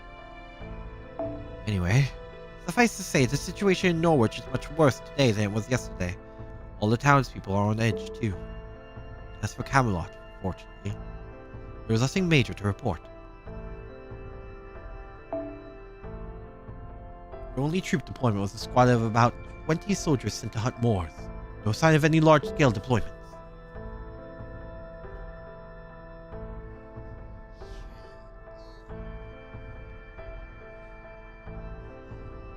What? Let's see. The only other noteworthy thing I saw in the Queen was the Queen sitting in an empty throne room all night. That's unhinged. What? That must mean Spriggan hasn't told her about Mash, the child of prophecy, yet. Definitely not. Spriggan's greed is working for us here. Even though he's counting on the calamity, he also wants to make sure his vault castle stays safe. He's got years of looted treasure stored there, and wouldn't want to risk any of it. For all his big talk about how the calamity could never destroy it, I'm sure he's eager for some kind of insurance. That's why he brought Mash here. There, so he could make the child of prophecy at least protect his castle. Unbelievable. What kind of clan head does that? I just hope he gets what's coming to him someday. Oh, I'm sure he will. I hope I get to punch him. Agreed. That's just another reason we need to keep Norwich safe. The worst possible outcome here would be Norwich remaining intact, as far as he's concerned. Just imagine what would happen if an incredibly unpopular lord who failed to take back his land once next year rolls around. Oh yeah, good point. Anyway, that's all for my report. I'm sorry I couldn't contribute more. Don't be silly. That was plenty of useful info. Now that we know the Queen's army isn't headed here, we can focus on investigating the rain cloud up in... Oh? Hell... An emergency? Uh-oh. That's not good. Large mass of Moors is advancing in the residential district from the ocean?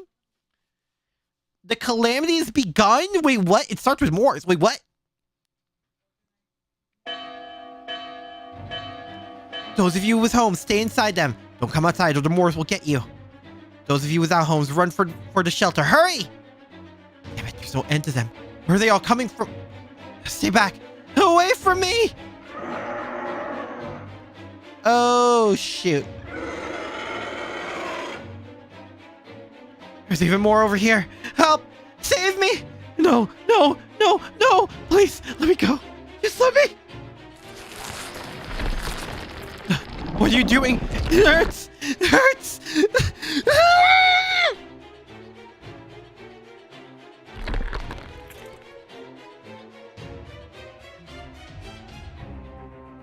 The hell? That Morse just eat a fairy and grow? Never heard of anything like that happening before. This is part of this new calamity then. Hey, someone contact the Count. Tell him we can't hold him back and he needs to give the order to retreat. These Morse can grow by eating fairies. Human soldiers alone won't be able to stop them. Hurry. It might be too late for the North District, but there should be time to evacuate the South. It's the whole message from the captain. Please, Count, we need to evacuate now. I see. And here I thought we'd have a little more time. Ah, c'est la vie, non? Things always seem to happen when you most desperately want them not to.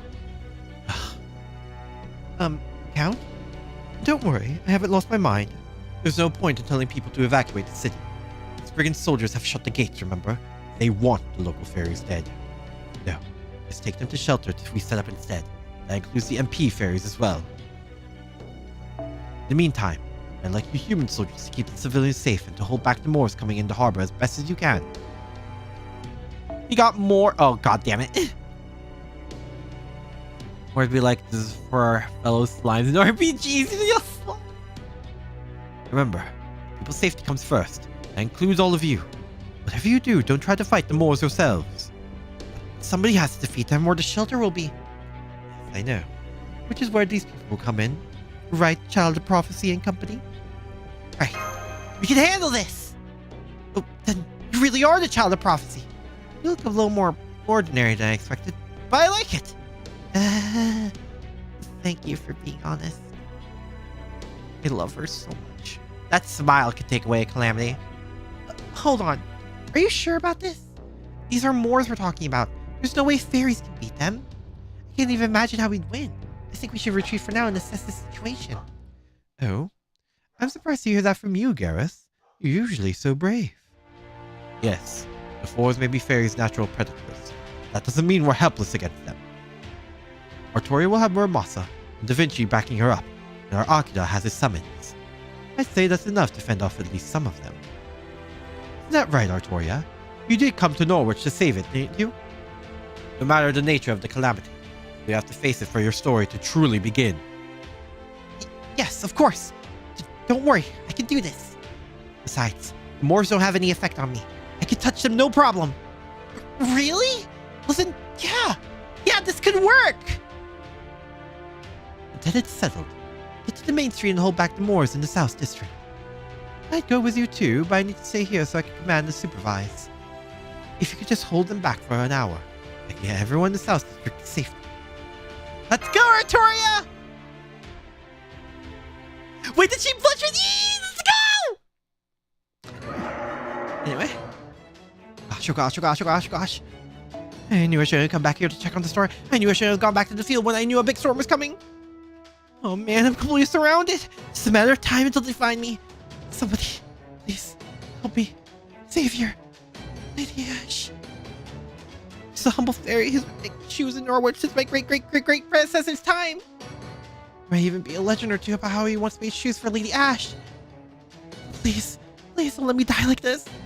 Oh, why are the Moors so terrifying? There, a cobbler's in trouble. Stay where you are. I'm going to take care of these Moors right now. Your pom-poms and cheerleading outfit with big letters. We love you, Artoria. Can I wear a cheerleader outfit for Artoria? Also, what? Okay. Well, this is awkward. Oh, I can only... Oh! Gotcha. I mean, it's only fitting, right? It's only fitting. Alright. Okay. Oh, wait. No.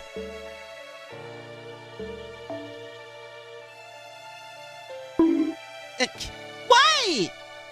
What'd I do?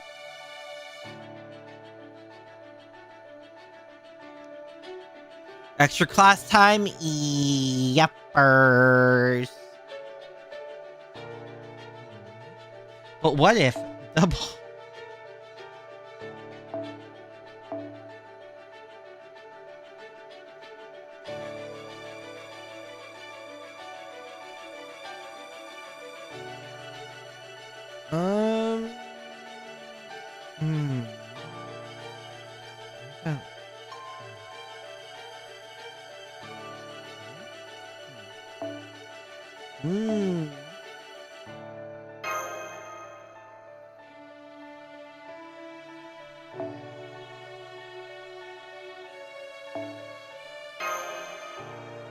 Alright, let's start this.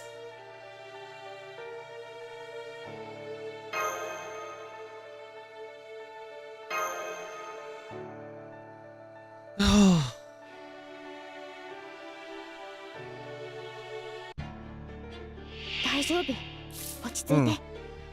Well, at least that means the boss is gonna be, you know.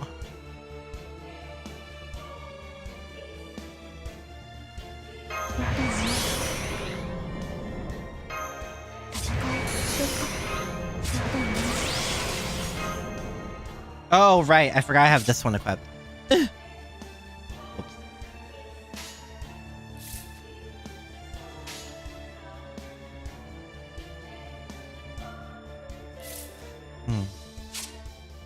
Against Faye. Oh, no. Ah, right. Okay. I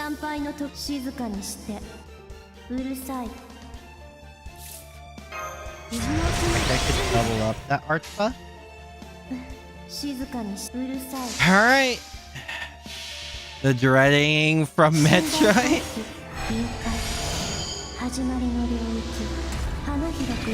Oh my god.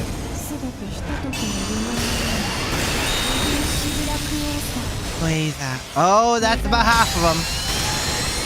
Oh no. Ooh.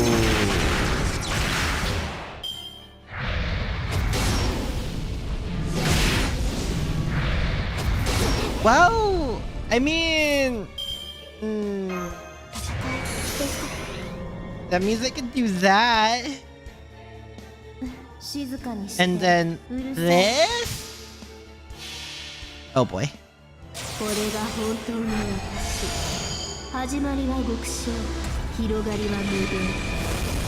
have had Mooncaster Aki. Yeah, I should have brought BB. But it's fine. It's only 2 fights. We'll be fine.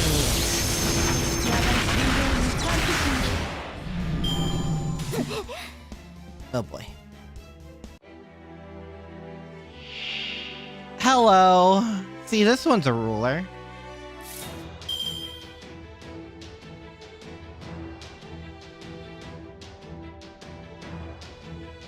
Now the unfortunate part is that.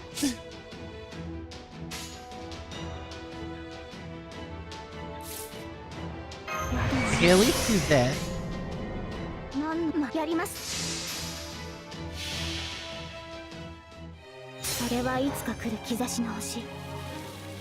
Oh.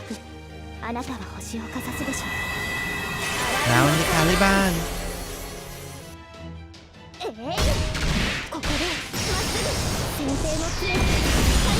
Cool.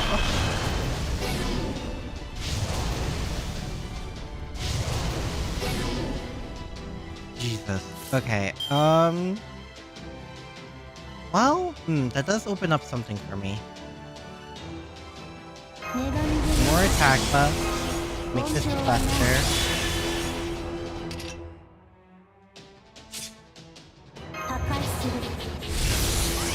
Quick Buster up, nice.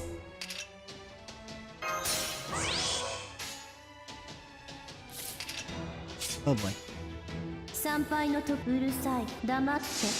Let's do it!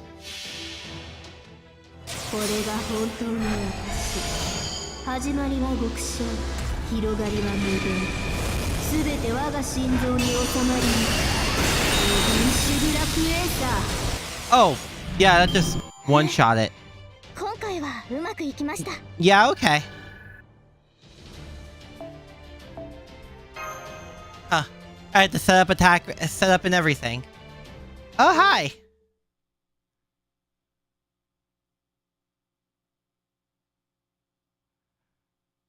Well, new week, everyone. Yay.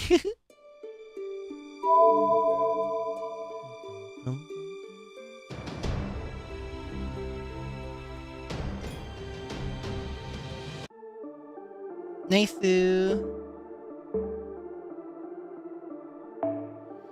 Berserker. Okay, now I definitely need to bring Mooncast. Moon. Oh! Oh, we can bring. Oh, okay.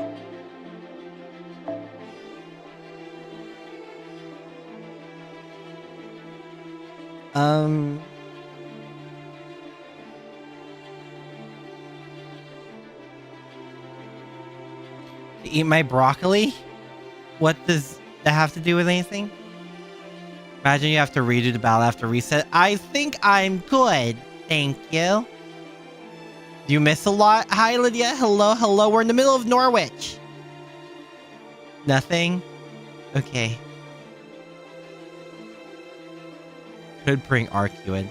Actually, I think RQ is the funniest response.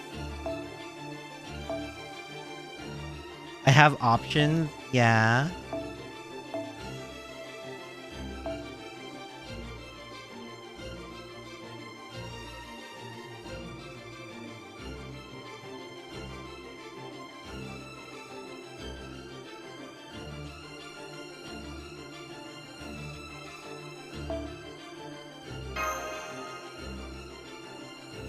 Alright, let's try... Oh, so... I forgot about that Ruler James Moriarty.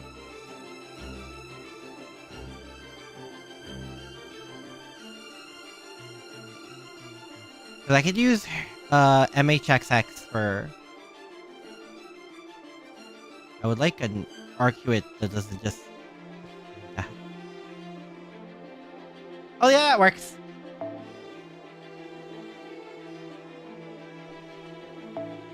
Swap. Swap. Yeah.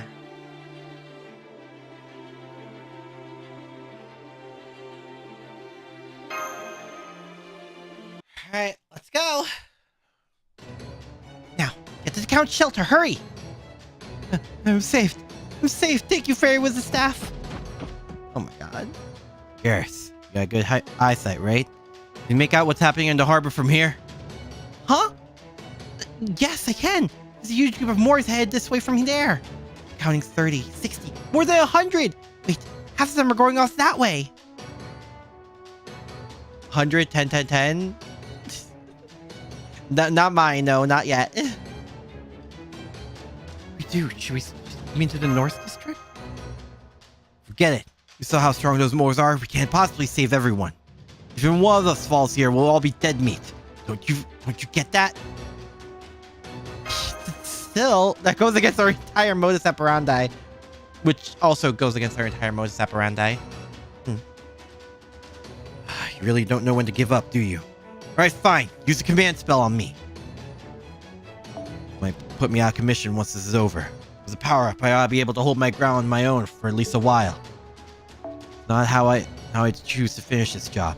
But the damn sight better than all of us fighting it because you can't make up your mind. Hang on. You can't just... Don't worry. There's no need for that.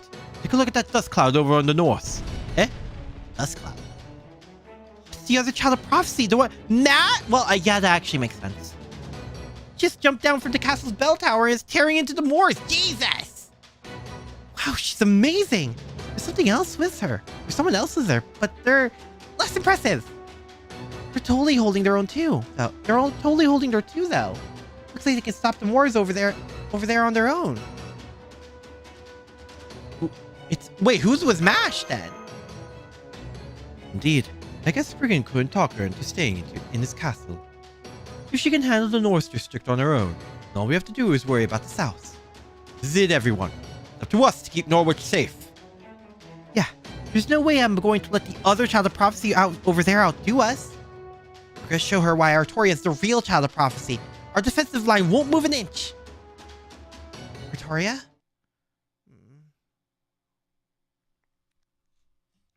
I bet Oberon's hat is comfy. His outfits look soft. Omoshiroi.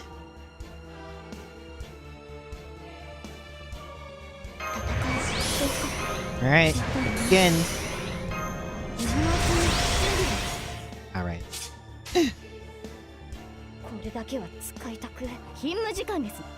Oh yeah, that's actually the strongest one. Go, go, go!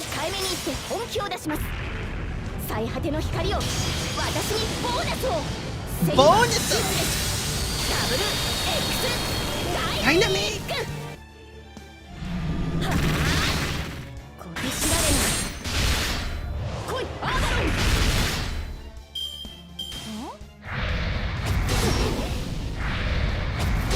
Again, I still like the running joke that Morgan just sees everything we're doing and the various Artorias I'm summoning.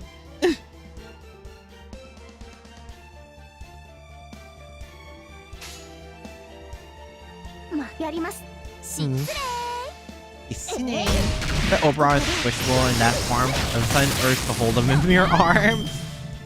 He seems very pocket-sized. He'll probably squeak if he squeezes while small like that. Probably.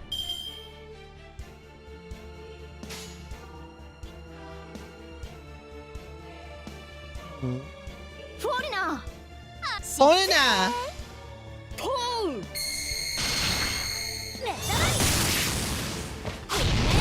Does it crit? It does not crit.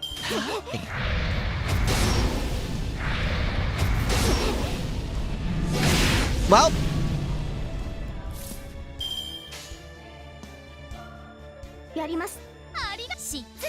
Arigato. Well, that one crit.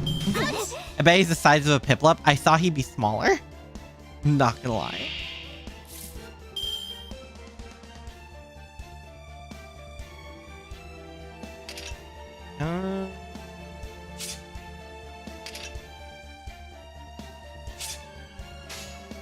What? Let's try this. Let's see where this goes.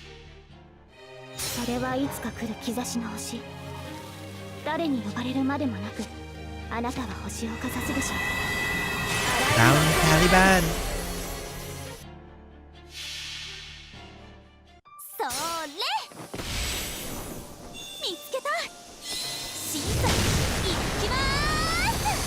Oh. All right, yeah, that was simple. That was easy. Hi, you're a berserker.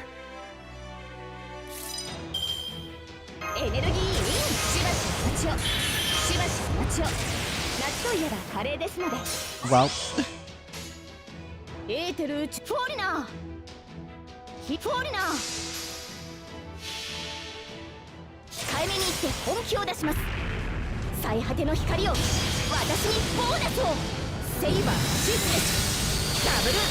Well, that was easy.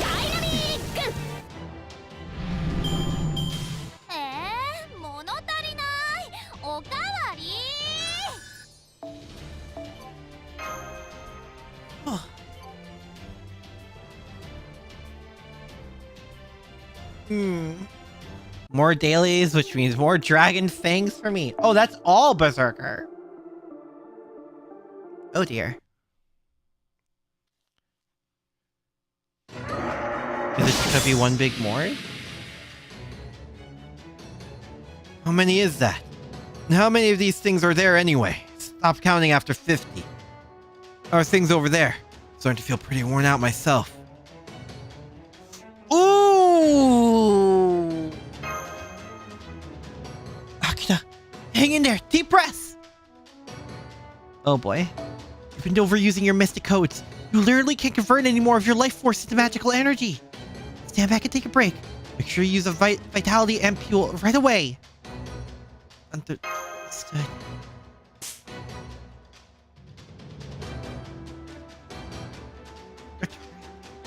There's a group of Morts head this way from the harbor. Oh wait, there are hundreds. No, more! Can't keep this up. Are we on time, Da Vinci? We're all good there. It's been exactly 1 hour and all the locals have made it out. Come on, time for us to head to the shelter too. Known for pushing themselves. I mean, yeah, it's kind of their whole thing. Wait, those aren't Morts. They're fairies. All the fairies have been hiding out indoors. Why are they coming this way? It'd be safer if they stayed inside. What is that? Is that the giant Morse? Uh-oh. Gareth? Huh? Oh dear. Oh no.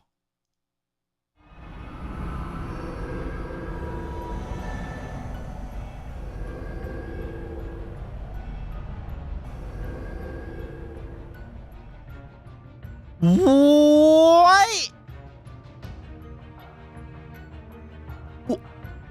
Huh?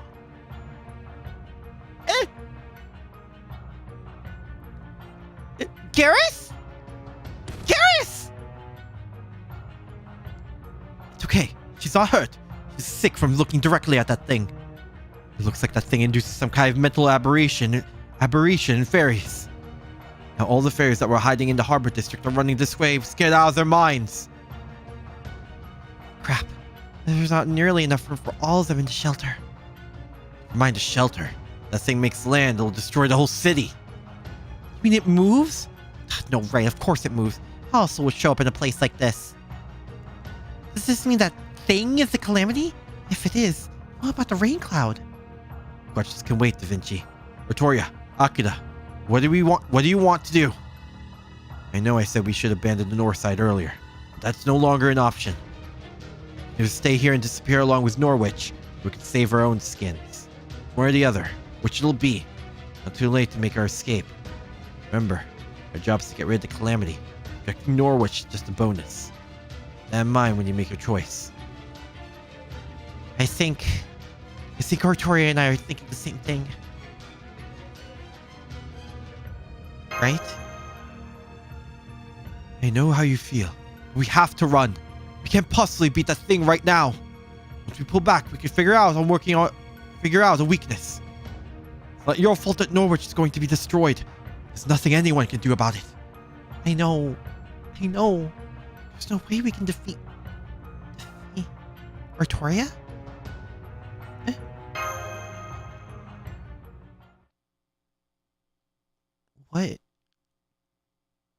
What is that? I woke to a faint sound of a bell ringing far off in the distance. I had a bad feeling about what was to come the moment I woke up in my warm bed. The calamity is probably going to come today.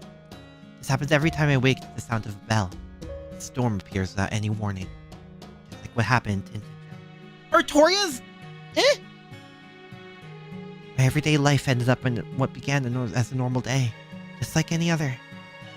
Oh man, I really don't know if I can do this. I've come a long way with everyone's help, but this is still beyond me. I can't do this. I'm not strong. I'm not ready. I still don't feel as though I can actually save Britain. Every time I wake up, I'm thinking about sneaking away and leaving all of this behind. But I'm the child of prophecy. That's what everyone who raised me is counting on me to be.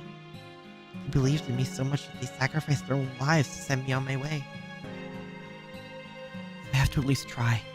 I have to overcome my timid nature. Honestly, I couldn't care less about all the other things. Betraying that star is the one thing I can never, ever do. Artoria. I said, I can't beat that thing. I just can't. I don't even have a chance. It's one or the other. Which it'll be. Not too late to make our escape. Everyone's saying it's okay to run away. No one would blame me if I did. They'd just be disappointed, that's all. But you can always come back from disappointment. As soon as you do something impressive, they forget all about it. So why am I so hesitant to say we should run? I want to run. I can't do this. I'm scared. I don't want to, but... Turning to the side, I saw Akira looking up that thing with the same expression I wore. He's just like me. He's been given an impossible task. He's been sent out on the battlefield even though he can't fight on his own. But he can't say no. Say he's just standing there saying nothing. So then, I'll just have to say it for him. I'll be the one to say it's okay to run. That's right. I'll make this choice for him. But just as I open my mouth to say we should run for it. Oh? Mash! I see her. A shining star pushing her way through the crowd into the heart of the disaster. I see the other child of prophecy swallowing her fears. I'm running straight at that thing with fierce determination. And I see life return to Akira's eyes as he watches her go. Man! My immersion! Kidding. Oh, Mash, what a shame. I guess nobody could stop her.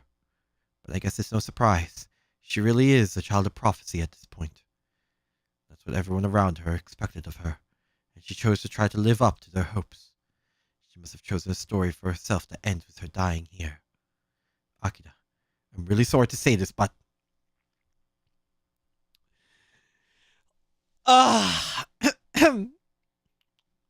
Ikuzo! Huh? What are you talking about? I'm coming too. Oberon, make sure these fairies get out of here safely. I'll be damned.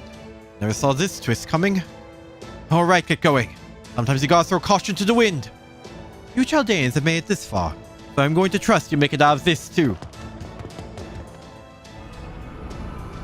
Oh boy.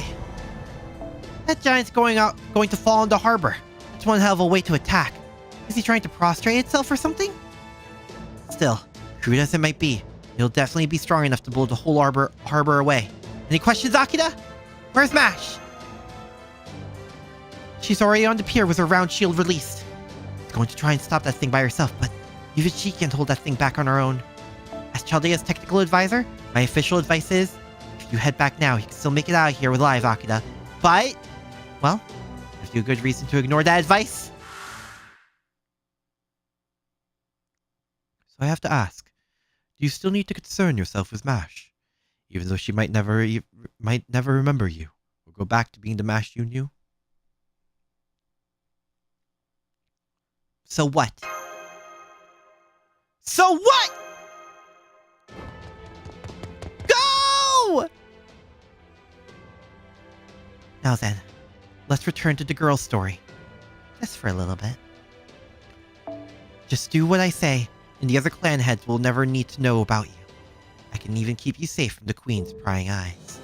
Spriggan did his best to convince her to stay inside, but she was having none of it. As soon as she learned the Moors had arrived, she chose to leave, but not through the heavily guarded exit on the ground floor. Instead, she leaped from the bell tower in the castle, keep all the way down to Norwich without any hesitation. Such daring, such bravery, such couragery. Wait, what's couragery? Got a little carried away. Forget that bit. Anyway, upon landing in Norwich, the girl drew most of the Moors' attention away from the local ferries, giving them a chance to escape.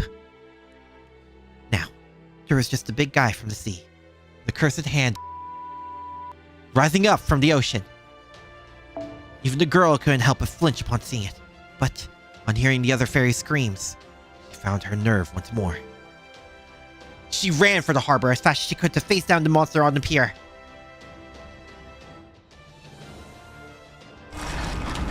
What? Okay, that's new.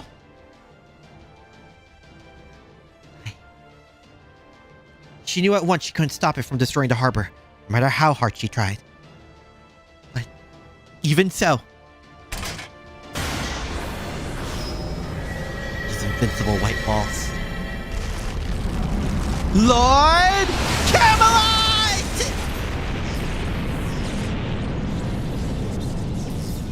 Even so, she could still absorb some of the impact. Even if the whole harbor was crushed, she might still be able to save some of its residents. That hope was enough for her to release her shield. But then, she saw something unbelievable. It's him. The human she had met in the town square yesterday came running into the harbor. The girl was so overcome with indescribable feelings of joy and relief, she couldn't help but say something. Stop! And to get out of here! In a few seconds, the entire harbor will be destroyed. She shouted as loudly as she could, but the human didn't stop. Why not? Did he not hear her over the sound of her shield and the curse clashing? No, that wasn't it at all. As he ran down the pier towards her, he shouted even more loudly than the girl that he wasn't going to give her up. He placed his hand on the girl's back. Without a word, he told her he wasn't going to leave her alone, that he would be there to support her. The girl was so moved by the kind gesture that it made her remember she was human too. That's right. Humans feel pain when they're hurt, and they're frightened by terrifying monsters. That's what's even scarier. And what's even scarier is the idea of harm coming to someone who cares about you, supports you. You don't need to worry about me. I'm the child of prophecy. Please, just save yourself. So she tried to put on a brave face one last time, like a child lying about being okay. By my command spell! Huh? I don't care if you're the child of prophecy or... Oh my god! Dude! We don't even get dialogue options! We're just part of the dialogue?! No, wait, this is sick! I don't care if you're the child of prophecy or not! Oh my god! His voice resonated through her back. The fire in her veins spread from her heart down to her fingertips. Just show this thing what you're really made of! MASH!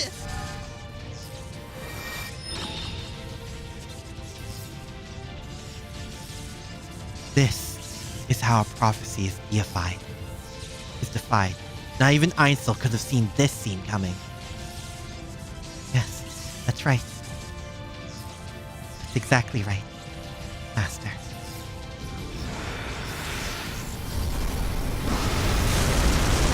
The white walls of Camelot repelled the curse's hands.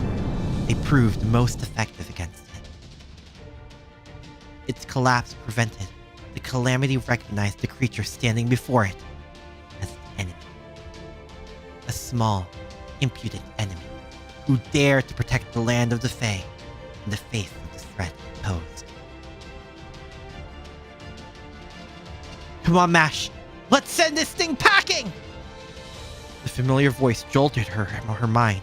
She was no longer a niece, nor the child of prophecy. She was the knight who had inherited the holy shield, the servant of Chaldea. Right! Master! Please, lend me your strength. Together, I'm sure we can repel this calamity.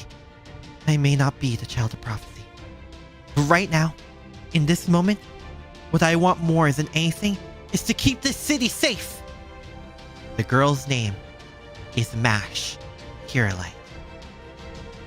She's the child of prophecy everyone everywhere believed in, and who has finally found something she wanted to fight for herself.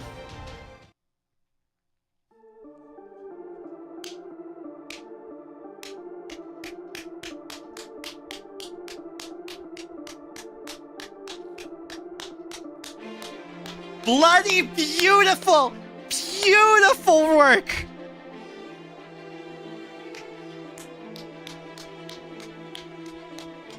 I know we technically give Merlin like a lot of shit, but that narration went hard! That entire scene goes so hard!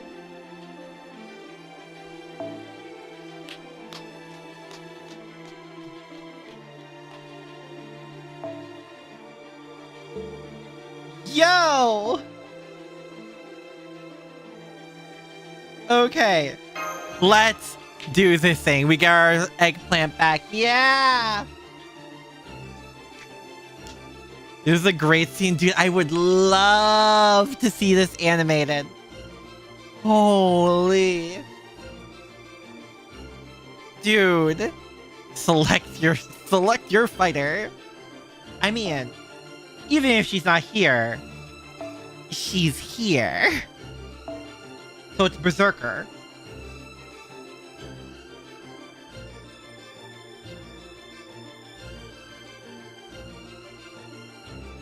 I mean, yeah, foreigner. Rider?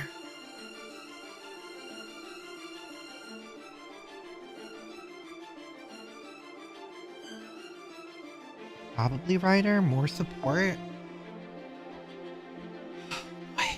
Okay, so we need to pick these. I would probably want this. And then this is...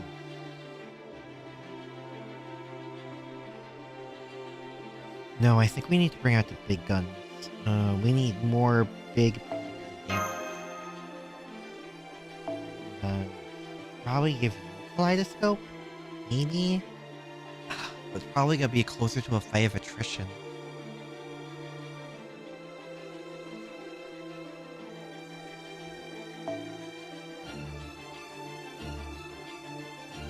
This is the closest thing. I think this is the only one I have that has both gain and charge.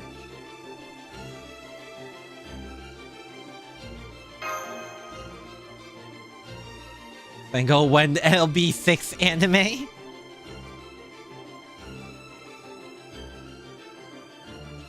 So we could do it like this.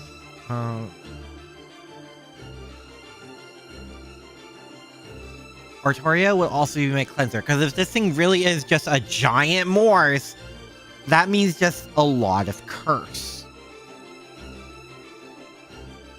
I'll try it. I'll see what happens.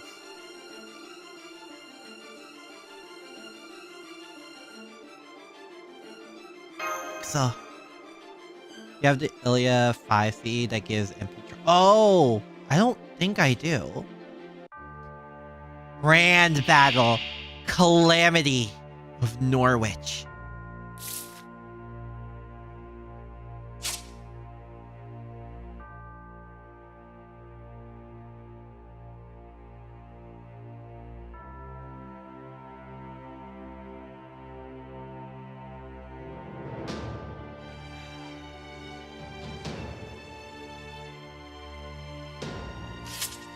Oh boy. 罠を仕掛けるのは珍しいね。では俺も力を貸してやろうか。 I think we just go in. しばしお待ちを。ラッセットアップ。行くぞアクト。しばしお待ちを。夏といえばカレーです。準備は白兵と行きます。エーテル打ちズバッと行きます。フォーリナー Needs to be do better skincare. I mean, considering it was basically in the ocean for what seems like for a while.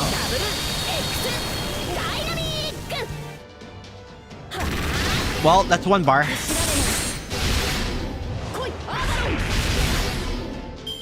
That curse sucks though. I need... Oh, Jesus Christ. Oh, God. Disaster domain expansion? Wait, what?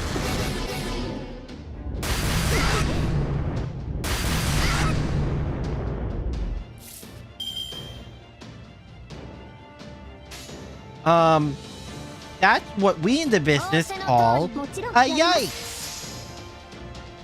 Those are fights where Arjuna Archer can thrive thanks to his 5-turn debuff immune on a 6-turn cooldown.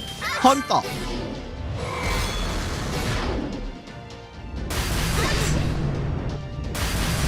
I need that big plant.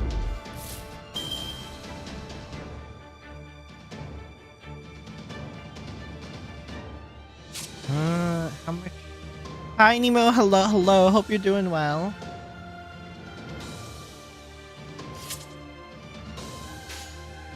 I should use this. Not the most effective way, but I need to take care of freaking that. Actually, I should attack first. Playing... Oh, right, everyone's playing wilds, which I guess makes sense.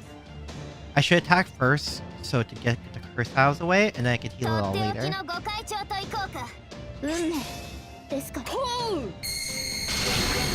Yeah. New title updates tonight. New title update. But yeah, I don't think I have that look yet.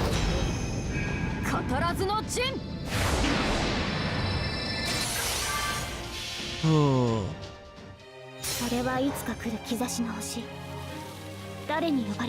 Meat Seed Zune should be... I've never played a monster... Well, I played Monster Hunter game like once. Cleansing is very nice.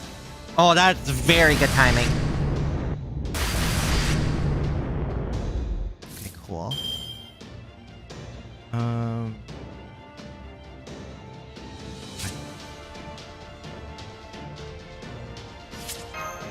Should be able to do this. This increases.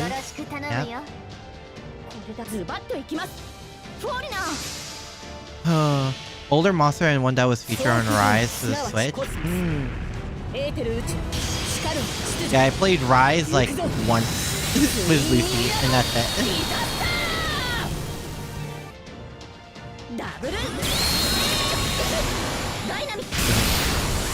Right, now they're being wild. Oh, Jesus.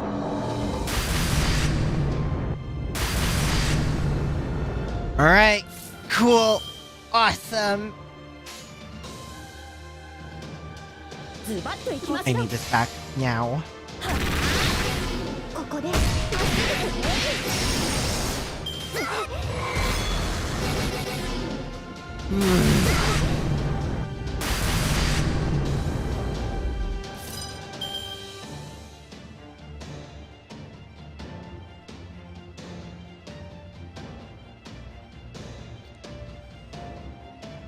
Could just pull the trigger.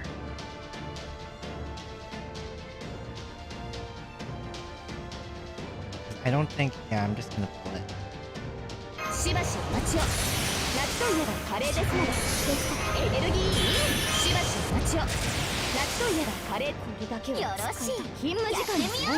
Go, go, go! Played Rise once. Tutorial was like a game you already knew how to play. I thought Rise was like the most beginner friendly. At least that's from what I heard.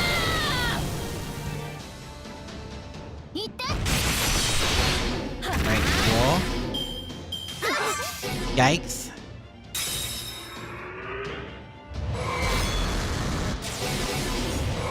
Okay, there's the guts. Wild is really friendly. Control. Wild seems much more friendly. Alright, cool. Awesome. One gut. Okay.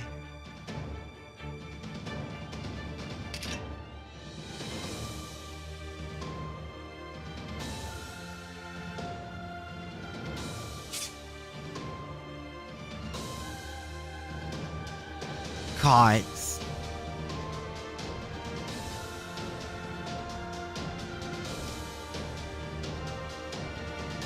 I have extended combos now, and monsters are mostly less aggressive. Charge Blade is busted now. Okay. I don't know the significance of any of these.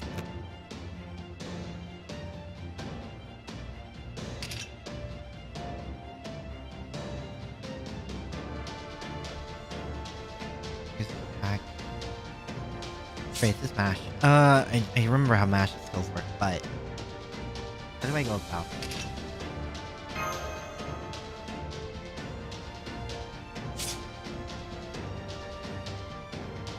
How do I go about this? I could MP because these two perish this turn. I could MP. I could swap over. Wait, I could also stun it. But that was only for a turn. If I swap over MHX, maybe it was Muramasa. He could also get Seema's buff. That could work. I think that's what I should do.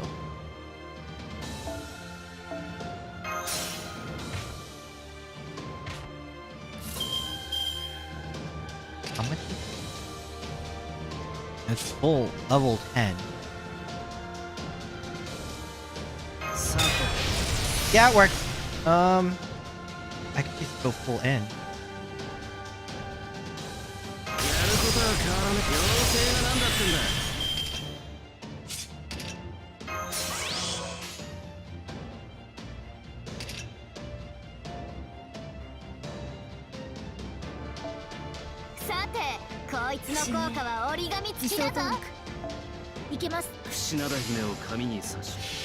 Oh.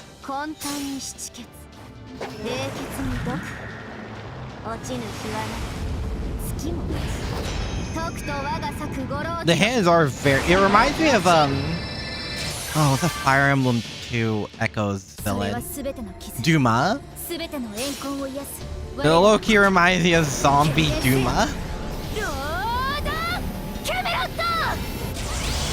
Alright, cool.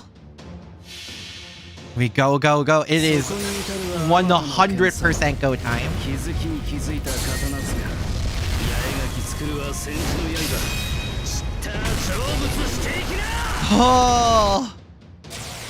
Oh. Okay, we triggered its guts, which is good. Chalk ball. What? Ow! What? Increases. Oh, from calamity. Oh!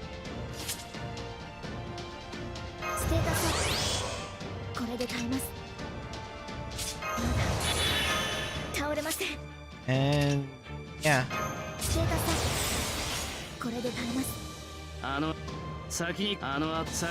Go.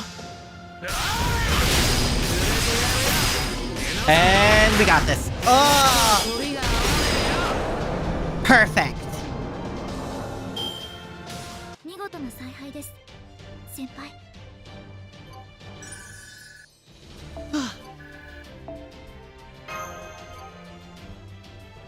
Oh, I could have stunned it too. No, let's think about it.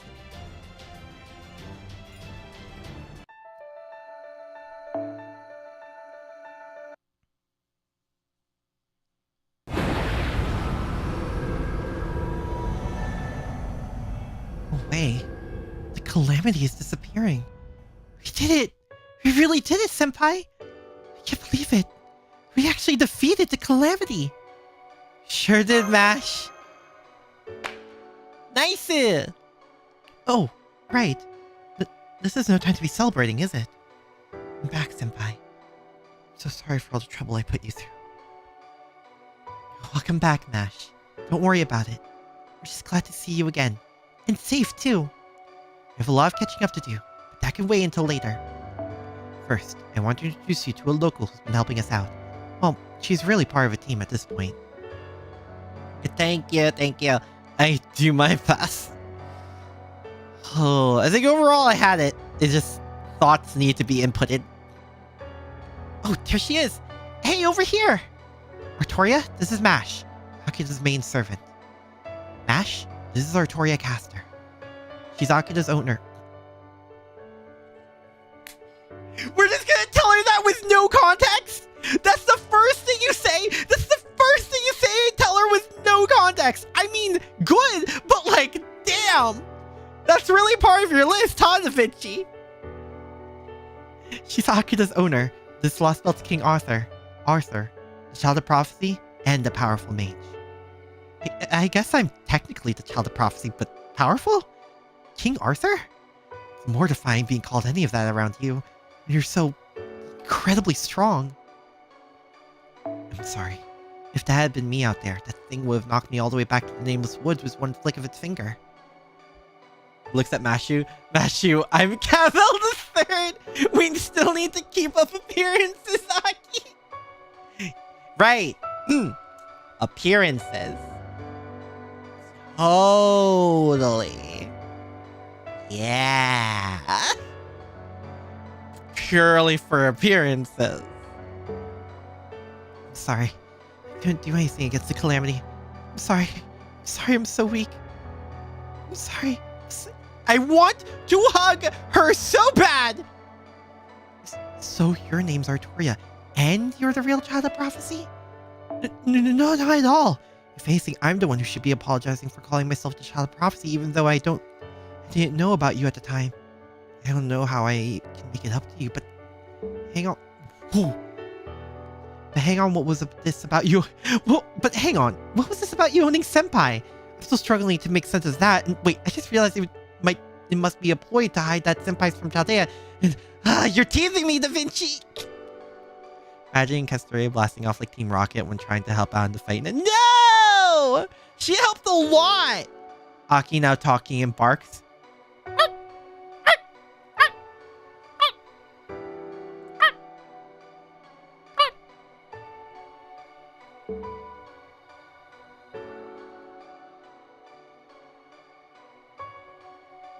Besties? Besties. Did you do that on purpose, Da Vinci? Look at them hitting it off. Of course, after blasting off like Team Rocket, Castoria would naturally be fine.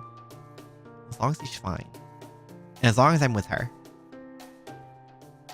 I have a feeling they would get along despite their differences, and it looks like I was right. Anyway, that takes care of two of our major objectives. Spelling the calamity and reuniting with Mash.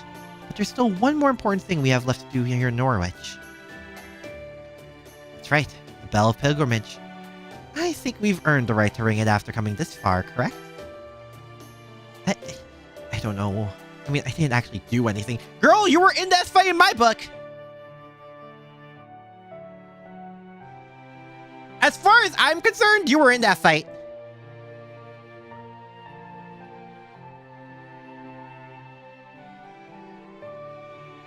Plus, it was Masha and Akira who defeated the calamity.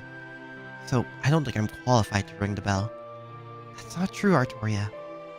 I know you fought with everything you had to protect Norwich. That it was me who defeated the calamity was just a coincidence. Besides, I'm certain it takes more than defeating a calamity to be a Child of Prophecy. All I did was follow my heart, just like you're doing. So please, I want you to ring that bell. Just don't worry. I'll clear it with Spriggan. I see. You know, you're not exactly what I imagined from what Akira told me about you. But you really are a great person, aren't you, Mash?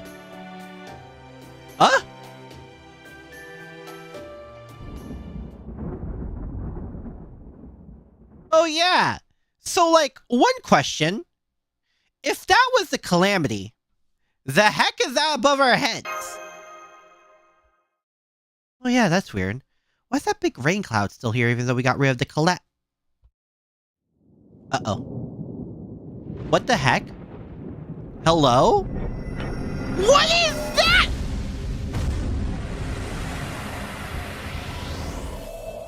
Huh? The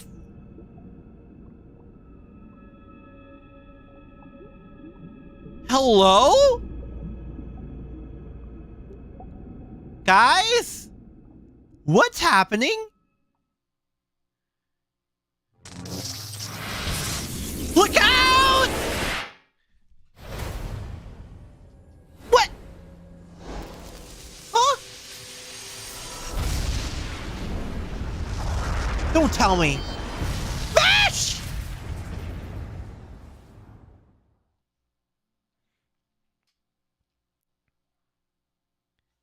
Mash? Ow, ow, ow. Now I know what the football feels like. Huh? Mash? Mash? MASH! What? Didn't you see for yourselves? She disappeared after knocking you guys out of the way. That was Morgan's water mirror. She usually just uses it against Calamity. Water mirror? I don't know why you guys are just standing around when you can see it right there. Man, you humans from other worlds aren't big on caution, are you? Or is that just how you were taught? Well, either way, my job is still the same. Come on, Akira, get your ass off the ground already. What? Ash is safe, she's just not here anymore. Water mirror is a teleportation spell, so she's somewhere else in Britain right now. Again?! Sorry, you two will see each other again. I'll be super pissed if you don't, but if you're going to make that happen, you need to stand up like a proper groom for your bride and do what needs to be. I'm sorry, my bride is like blonde and like right next to me. Also, yeah, who are you? Oh! Okay, now the groom joke makes sense.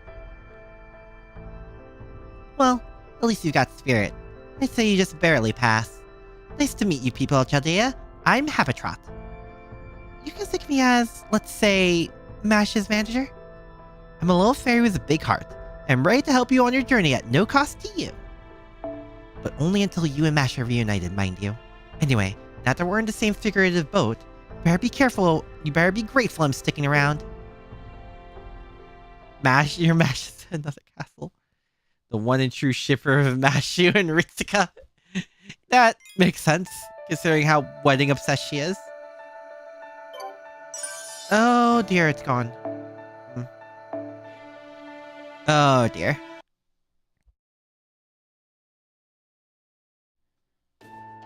Oh man, this food's so good. Sheffield never had anything like this stuff. Hey, can I get more of that, paschetti stuff? I love twirling. Oh, spaghetti. I have one, no, two more of those carrot-colored cakes. Not two more slices, two whole cakes. I was so sad to see everything was all said and done by the time I finished my detour around the river and finally made it to Norwich. All right. I don't use my broken heart with natural sweet. I don't think I'll ever be able to draw her to. Oh my god. It's great that you guys were able to protect Norwich. It's great that you have more strange new friends. But it sounds like things might have gotten a little more complicated. You were finally reunited with Mashi, only to be torn apart yet again. And outside. Oh, what's happening outside? Child of Prophecy. The Child of Prophecy. The Child of Prophecy saved Norwich. The Child of Prophecy will defeat the Queen. We don't have to listen to Morgan anymore. The Child of Prophecy protected us. Now it's our turn to pay her back. No more shipments to Camelot. Send weapons to Londyminium. Long live the Child of Prophecy. Long live the true King of Britain. You did, Artoria. You won. We also just put a massive target on our back.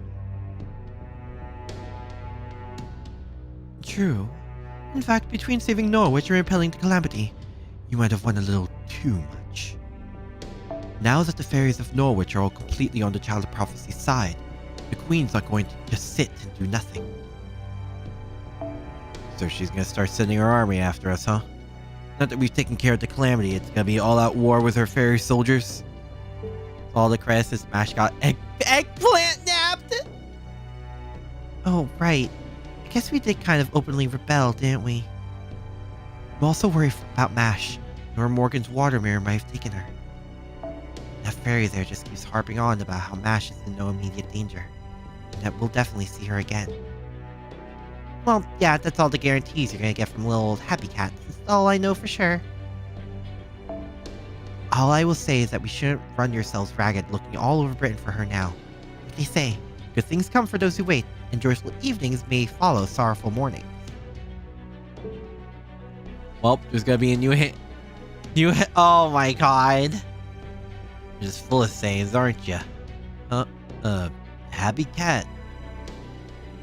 At any rate, it's not a good idea to go outside without a plan now. If we're not careful, we could unwittingly end up inciting those fairies further down the path of rebellion. The smartest course of action would be wait until nighttime and sneak out of Norwich quietly, assuming you have somewhere else to go, of course. Are we going back to Salisbury? No, I don't think that's a good idea. Regardless of how we pulled it off, we succeeded at repelling the calamity and saving Norwich. We can't let the opportunities this victory provides us go to waste. Really, it's a miracle we even have them. Opportunities, I mean. I didn't mention this before because it would be demotivating, but this prophecy originally not only said the calamity would be banished, but that Norwich would be destroyed.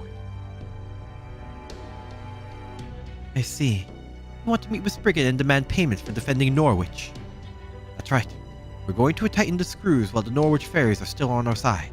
Let us ring the bell of pilgrimage, and we'll help your citizens kick you out of your power. Let's see what he says to that. Well, yeah, let's see where this goes. But of course, how could I say no to the save? Well, that was easy. Huh? Just like that? You'll find the bell tower right above us. I can't show you the way, given my subservience to the Queen. I have no problems with you heading up there and ring it yourselves. If the matter ever comes up, we can just say that I was careless in assigning too light a security detail. If it ever came up and you confirmed that version of events, I'd be very appreciative. You heard the man. Must be downright terrified of his citizens revolting on him. Come on, Artoria. Let's go ring that bell and be done with this place. Artoria? Artoria? I'm sorry. I can't do it. Artoria! Ringing Norwich's bell would mean declaring war on Queen Morgan. And I'm just not ready to do that yet. Besides, I'm not the one who saved Norwich. Mash is. So it's not as though the people of Norwich have really accepted me. Oh, I see. Waiting for the right time. I could certainly respect that. You're not nearly as naive as you appear. Indeed, ringing the bell here and now would not be the most moral choice. If you wish to rally more soldiers to your cause, and to be more deliberate with your bloodshed, there are other steps you need to take first. Yeah? Like what? What I'm trying to say is, there are still many fairies who are loyal to the Queen. After all, she has single-handedly protected Britain from the Moors for the past 2,000 years. However oppressive her rule may be, her accomplishments speak for themselves. So it won't be right to declare war on her only because the prophecy says you will. First, you need to prove that yours is the side of justice and integrity. If you can't do that, you would make the Child of Prophecy no less a barbaric invader than the Saxons. Oh! So that still happens in this history. So you're saying we should send a letter explaining our intentions and condemning the Queen for her failures before ringing any bells? That's right. If you were to write such a letter, I would be happy to deliver it to Her Majesty myself. But fortunately, there's also no need for one just yet. As it happens, I just spoke with the Queen. She said, in recognition of the Child of Prophecy and the foreign visitors' defense of Norwich, notwithstanding the role of luck in your success, I am willing to grant them an honor. We're going to meet Morgan now? I shall treat them as guests who have accomplished a rare and unusual feat. Should they wish to speak on any particular subject, I'll hear them on this occasion.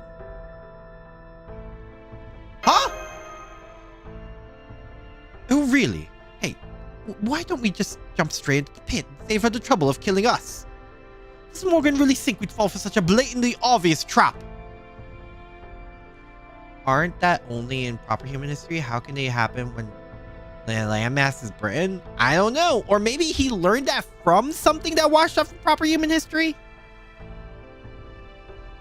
I assure you, this is no trap. Ruthless though she is, the Queen does believe in the importance of decorum. If she says she is prepared to welcome you as guests, I can trust that no harm will come to you. As our supreme monarch, her every word carries a great deal of weight. If it didn't, she could never have united all 6 clans under her rule. Now I see. Can't start a war against her without declaring it first. The Queen can't kill the Child of Prophecy without a damn good reason. Especially now that she's gone to save Norwich. Politically speaking, she's gotta prove the justice of her rule just as we gotta prove the opposite. Which means it all comes down to what each side has to say. Sounds like it's worth taking her up on this invitation. I agree with Muramasa. Besides, I really want to know more about the Queen herself. So far, all we really know about Morgan is her name. I'd like to speak with her directly so I can find out what she's thinking, and what it is she really wants. That said, if we're going, we'll of course need assurance that we'll be able to leave safely too. So she'll need to promise that our truce will remain in place for a while even if the meeting doesn't go all that well. Naturally. In fact, she's already promised as much. It's all in this letter, which my fellow clan heads have also received copies of. What do you think, Akira? If our safety's guaranteed, we should definitely go give her a piece of our mind. Oh boy, this is gonna go... This is gonna go away like a direction. Huh? Why do you sound like you're already set to pick a fight? Think about it. She wouldn't do this if she thought you were actually a threat. Oh, so that's why you're so...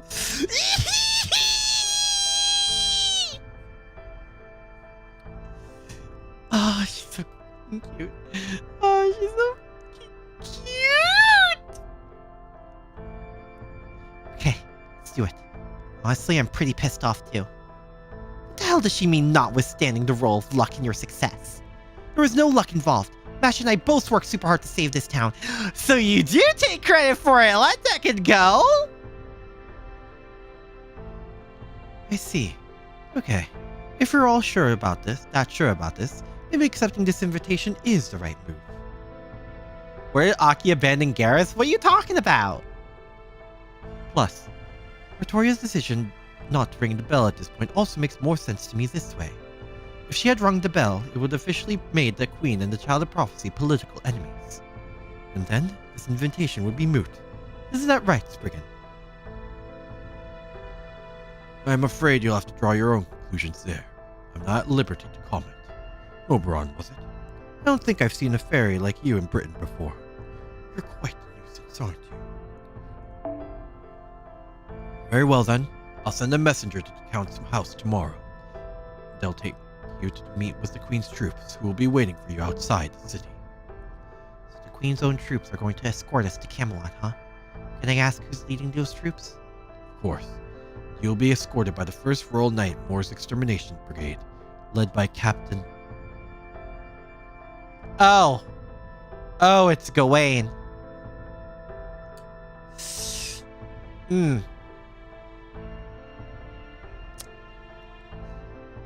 That's probably the most awkward knight to meet. At the Camelot, Morgan prepared a wedding for her and I... No!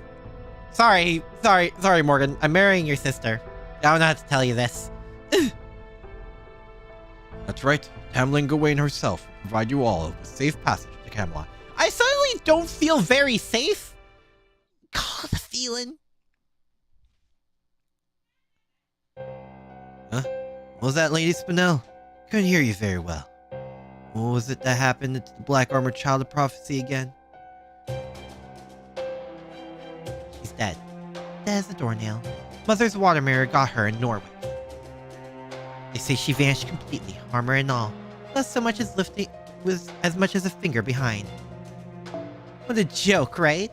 Sure, she was weirdly strong, but she couldn't even last a second against Mother. Guess I won't get to torture her anymore. Beryl, is something wrong? Did I say something I shouldn't have? Is that all? There's nothing noteworthy about that, please.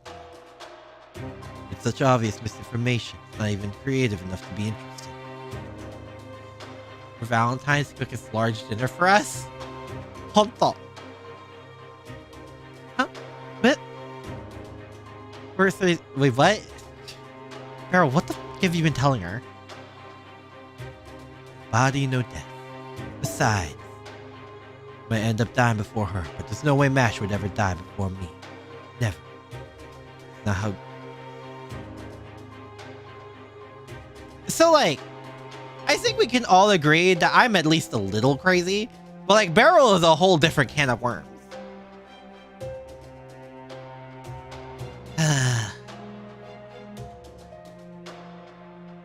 Being gross.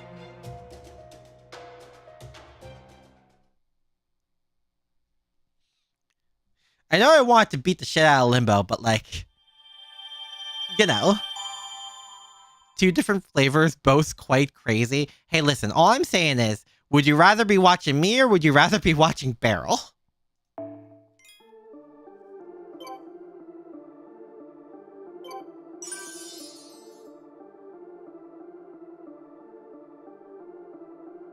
What?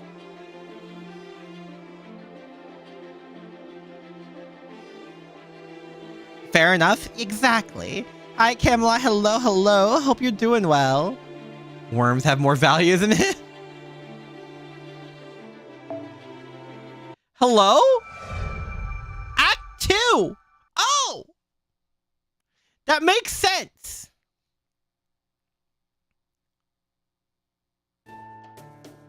Oh! Deepest, darkest part of the underworld we can put Beryl in? Dude, the underworld is too good for him. Ereshkigal is there. Extra from the deck. Da Vinci's Typhon. Oh, Typhon. Back. Thanks, Marine. The Typhon rests up in her cage until you're done with it writing our response. Part 2 of Avalon LaFay. We justifying this problem with Seimei. Beryl is just Beryl. After how many streams did I finally get past Act 1? Scans for hazardous substances and contaminants are clear. There's a report from Da Vinci, Director Music. Holmes, if you would. Accomplished one good thing with his life and nothing more. Can't talk about it yet? Ugh, gods. Very well, let's take a look. I see. Oh, fascinating. For a long haul? Oh, I know. Gordolph, are you okay? Heads of the fairy clan, Calamities. A mysterious fairy horse who goes by Raydra Bit. Yes, this report has proven to be yet another scintillating array of tidbits. Care to read it yourself, Gordolph? Yes, of course. I'm Chaldea's director, after all. My job to stay abreast of all our latest developments. If you all pipe down, captains, marines, and pot of foe, I'll read it out loud so you can follow. Oh my god. Right, to start off, let's go over what we know about Fairy Britain thus far. Uh-huh. Oh, wait, we're really doing this? Wow, there are actual flashback episodes? Bruh. Fairy Britain, aka the Sixth Lost Belt, is a dangerous place where no electronic devices can function. Akira, Chaldea's resident master, special investigations officer. His exclusive servant, Mash Kirilite. Our technical advisor, Leonardo da Vinci, and Tristan, a servant who was summoned out of nowhere. All set foot on Britain together. Oh my god. However, upon entering the Fey domain known as the Nameless Woods, You finished part 1 of this lawsuit. There was a bit of downtime to part 2 dropped. Oh. Giving a lecture. Yeah, we're gonna get a pop quiz about Act 1 later. Huh. Only Act 1. At least is a week or so after completing part... forgot their own names and memories ended up separated. Akira awoke in the village of Cornwall, where he made contact with the local fairy, Artoria Castor, who will come to aid Chaldea on their mission. Thanks to her and Tristan, Akira escaped from the nameless woods, where he then met another collaborator by the name of Oberon, the Fairy King, and began his investigation in earnest. After reuniting with Da Vinci, Akira began focusing on Fairy Britain, with a focus on anything that might lead to Mash Kirillite. This Lost Belt's king is Morgan, a fairy who has been ruling for the past 2,000 years. The fairies who populate are divided into 6 clans. They also control the human population. You need a lot of context and refreshing what we know. Yeah, that makes sense. Yeah, there's a whole note section for this Lost Belt. There are creatures known as Moors who are the fairies' natural predators. There are also Tamlin, fairy knight who poses the names of heroic spirits from proper human history. Recapping now for the pop quiz. Yep. There are calamities that occur every 100 years, and great calamities that occur every 1,000. And there is a figure called the Child of Prophecy who is said to be the one who will defeat Morgan. After undertaking a pilgrimage to ring 6 spells kept by each head of the clan, she will then go on to defeat Morgan and become the true king of Britain. Naturally, as you can imagine, Akira would never let her do something like that on her own. We're going through this and wait for Da Vinci to just off and take over. But Da Vinci isn't here. If anyone will be cutting off his homes. So he proposed a partnership with Artoria Castor, without even awaiting for my orders. So now we are obliged to lend the Child of Prophecy our full support in order to defeat our common enemy, Morgan. Class discounts for 9% of your great gods. I have too much test anxiety for this. In the time since our last report, Akira's team met with Aurora, the head of the Wing Clan, had a run-in with Tamlin Gawain at a ranch for keeping humans.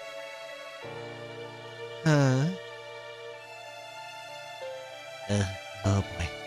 Fought Tamlin Tristan in an auction house, where they also rescued Senji Moromosa, a servant disciple of the foreign god.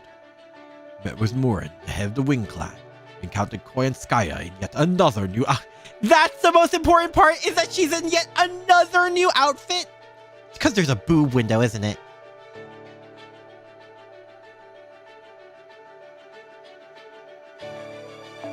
And he had another local fairy by the name of Gareth. The mysterious Fey horse called Raidra Bit joined our team. After a series of adventures, including a battle against the Drake and the River of Tears, Akira's team finally arrived in the city of Norwich. There, who should they encounter but Mash Kirillite, whom the local fairies believed to be the Child of Prophecy. No matter how many times I reread this part, it still doesn't make sense to me. How did Kirillite come to be known as the Child of Prophecy? It's almost like she had her own story of adventure up until here. What in the world is a habitat? If only this report could respond to questions. But since it can't, we'll just have to use our imaginations to fill in the gaps. I'm guessing Kirillite had her own share of troubles after escaping the nameless woods. At one point, she probably ended up saving some people, fairies, up in the northern part of Britain, which probably led to them to regard her as a hero. At any rate, the report also says that Akira's team made contact with the Cryptor Peperoncino, who had been laying low in Norwich. After numerous mishaps, the calamity of Norwich finally appeared. Fortunately, with Chaldea's help, the Child of Prophecy was able to defeat this calamity. However, shortly after Mash Kirillite had been reunited with Akira, she was whisked away to parts unknown by a mysterious phenomenon, separating her from Akira once again. But there is no time to grieve this unfortunate turn of events. I'm certain Akira would agree. For you see, in a surprising turn of events, he and Artoria were invited to Camelot, home of King Arthur in proper human history, the location of the evil castle in Fairy Britain, by High Queen Morgan herself. The very Morgan who possesses Rongominiad, a powerful spell that can be used to fight the foreign god, and one of our main objectives in coming to this Lost Belt in the first place. Now, Akira, Da Vinci, Artoria, Gareth, Murmatha, and Habitat. Please, I really hope Gordolf sees Happy Cat eventually, because that would be the funniest thing. I've accepted Morgan's invitation. Are sending out for Camelot first thing tomorrow. It would be so funny. And that's all she wrote. Now, do you all feel sufficiently caught up? Because I'm about to give you that pop quiz I've been warning you about. So I don't know what exactly makes that a surprise since I told you previously. You were paying attention, right? Oh my god, there's applause! Yeah, we got most of that. Thanks. Okay, we're gonna head back to our post now. This sounds like things are pretty crazy out there yet again. Hope Mash is okay. Not to worry, Da Vinci's report was quite upbeat, so if nothing else, we can be certain that Mash is safe. The real problem is this water mirror spell of Morgan's. According to the data enclosed along with the report, it would seem that. So the dark clouds over the city of Norwich weren't a calamity pool, but one of Morgan's spells. When he reads Happy Cat, can you imagine what he's picturing? I wish I could. It's hard to believe she was able to remotely control such a powerful spell from over 100 kilometers away. Between this water mirror and Rongo Miniad, it's clear she's a powerful enemy on par with any of the other Lost Belt kings we've seen. I'm afraid I don't know much about Morgan's legend. Could I ask you to fill me in? I only know her story from proper human history. But if Yosel was that, then sure. Alright, let's start with her general background. According to British myth, she is the good fairy of the lake. And in the legend of King Arthur, she's depicted as an evil witch bent on destroying him. Morgan was a child of Duke Tintagel and Lady Igraine, and later became King Arthur's half-sister after her mother married King Uther. But despite their family ties, she grew jealous of him and began plotting all sorts of wickedness to make his life miserable. Some of her more noticeable misdeeds include stealing the sacred sword scabbard and seducing Lancelot. But the worst thing she did was trick King Arthur into impregnating her with Mordred, who she later sent to join the Round Table.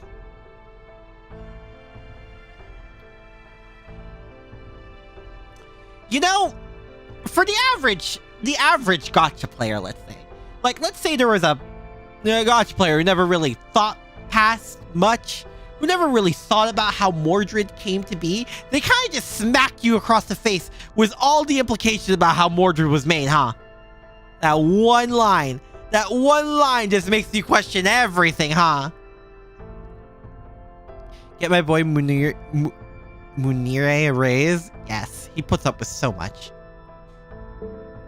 But yeah, they really smack you across the fact that, one, how did Artoria get the equipment? And two, you know. There are a lot of factors leading to the downfall of King Arthur's kingdom, but Morgan definitely is the one who tipped it over the edge. Merlin. Oh yeah. Oh no, I know it's Merlin. I was talking from the perspective of the average gacha / fate player.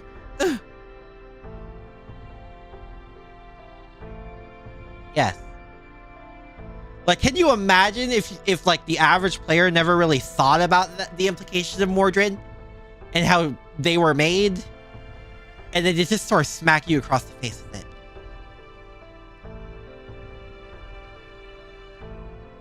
Imagining the one Aura get... Oh my god! Pregnant. Okay. You have to also remember it's probably to the beat of One Winged Angel. Paradoxically, there are also some who believe another side of Morgan has devoted protecting King Arthur. Those theories claim that Morgan and Viviane, the Lady of the Lake who gave King Arthur the sacred sword and protected him in death, are in fact the same person. Sounds like her lust for power led her to become a femme fatale who ruined the entire nation. So what's the magecraft world's consensus on her? There must be more to her story than what's commonly known. There is. I went through our database myself after receiving our technical advisor's first report. There's one bombshell right out of the gate. It relates to her birth. Can't be casual and reach Lost Belts. Okay, fair enough. Turned out Morgan was not actually the Duke of Tintagel's daughter. It was only a pretense. She was actually the child of Lady Igreen and King Uther, the rightful king of Britain. More stunning still, Morgan was never human. Indeed, she was a fey child, an offspring of the child of the Isle of Britain, just like Vortigern, the cowardly king. Apparently, Morgan kept that fact secret and pretended to be merely a normal human child. Average gacha players playing FGO, us veterans, that's hell you're walking into? Vivian the Lady of the Lake. Is this how used by multiple characters in the Mare Britain? Body of medieval literature and mythology associated with the legend of King Arthur. Yep. The most popular fan fiction to ever exist. The Legend of King Arthur? Still, it was King Uther as her father, and in the absence of the rightful heir, she would have been next in line for the throne. But then, her rightful heir did appear. Once Artoria, King Arthur, was accepted by the Sacred Sword and unified the lords of Britain under her leadership, Morgan stopped hiding her mystics, that is, the power of her fey nature, and started poisoning Camelot every chance she could. She told herself, Artoria is nothing more than a human king made so by other humans. I am Britain's true king. I alone deserve to inherit its mystics. This conviction of hers grew to the point that she eventually came to despise her father, King Uther, her sister, Artoria, and every human who refused to obey her. It was a major factor in her decision to destroy Britain. One responsible for trapping Merlin. Oh yeah! I forgot she did that. Why did King Arthur, once noble's older sister Morgan, become Camelot's greatest enemy in her later years? Apparently, that's the answer. Yep. Even she had settled in as Queen of Orkney. She still plotted Camelot's downfall from afar. 4 of the Knights of the Round Table, Gawain, Gaheris, Gareth, and Agravain, were Morgan's children.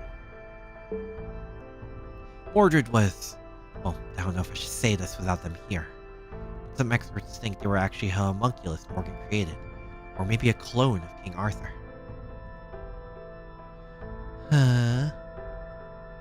Oh boy. Morgan being anti-Merlin? Can you imagine if anti-Merlin was like a trait? Particulars like that aside, I'm pretty clear that she was an enemy of King Arthur. A witch who tried to destroy all of Britain. So what about the supposed side of her that was focused on keeping our King Arthur safe? An excellent question, Captain. There are numerous Arthurian legends, and each of them describes Morgan differently. One claims she was King Arthur's noble sister. Another claims she was the Lady of the Lake. Yet another claims she had been a goddess of Britain since ancient times. I don't think I've heard that version of her. Needless to say, each claim would seem to rule the others out of possibility. Common sense would dictate that one of these theories is correct, and the other refer to someone else entirely. But I believe that they are in fact all true, and that Morgan was possessed by 3 aspects. Given that she was born under supernatural circumstances, I surmise that her human side, her fairy side, and the part of her that was Britain's own avatar all existed simultaneously. But as these parts of herself are essentially incorrigible within a single entity, I suspect each of these aspects became an independent being. One was her human side, Artoria's kind older sister, Morgan. Another was her fairy side, Vivian, the Lady of the Lake. And the third side was the avatar of Britain, Morgan the Fae. If we assume that to be the case, everything makes sense. The Knights of the Round Table then did not bring her to justice because she was both evil and good. Now I see. Okay, I'm convinced. But hang on. Isn't Vivian another name for Nimue? The fairy who imprisoned Merlin? Yes, it is. Morgan is both King Arthur's rival and Merlin's greatest enemy. Though Merlin was the one who taught Vivian magecraft, her infatuation with him eventually led to her despising him and ultimately sealing him away. Fucking rip. Jacqueline Hyde, but like Jacqueline Hyde +1. Jacqueline Hyde +1 and like a lot more supernatural. How did a giant curse hand battle go? Oh, we beat it first try. Anti-Merlin, that will be in all Artorias and Bergen. I mean... To do so, she employed a great bounded field in the form of a sarcophagus spell inscribed with the words, "Only those free of sin may pass." As an incubus, not even Merlin could escape it. It was a spell from the Age of Gods known as Garden, which could only be used by the avatar of a mystic. While it's still unclear how much this lost belt Morgan has in common with Morgan from proper human history, it would seem prudent to assume that she has more weapons at her disposal than Rongo Miniad alone. First it's the Lion King in Jerusalem, now it's Morgan and Fairy Britain, huh? I swear, how are we always getting mixed up with Arthurian legends? I mean, I can understand it in this case since we're in Britain now and all, but still! See why I brought up Himiko? Yeah, I just Artoria cleansed it. I mean, what are we gonna do if Albion shows up next? I don't think even the Stormborder was to have a chance. Is that an actual goddamn dragon? Albion? And this is what this isle was known as in ancient times, before it came to be called Britain. Though of course that name also refers to something else in the Magecraft world. There, it refers to the last pure-blooded dragon, Albion. Oh! An extinct phantasmal who remained on the Isle of Britain, even as the Age of Gods came to an end. Oh! Has the potential of becoming an alter ego servant? Gods! Creatures we call dragons today are simply animals who happen to acquire some of the dragon genes left behind by the dragonkin who went over to the reverse side of the world. Man, I would rather have Ruler Morgan first than an alter ego Morgan, you know? As interesting as that concept is. Why are we mixed up in Arthurian legends? Because Nasu. I mean, kinda base.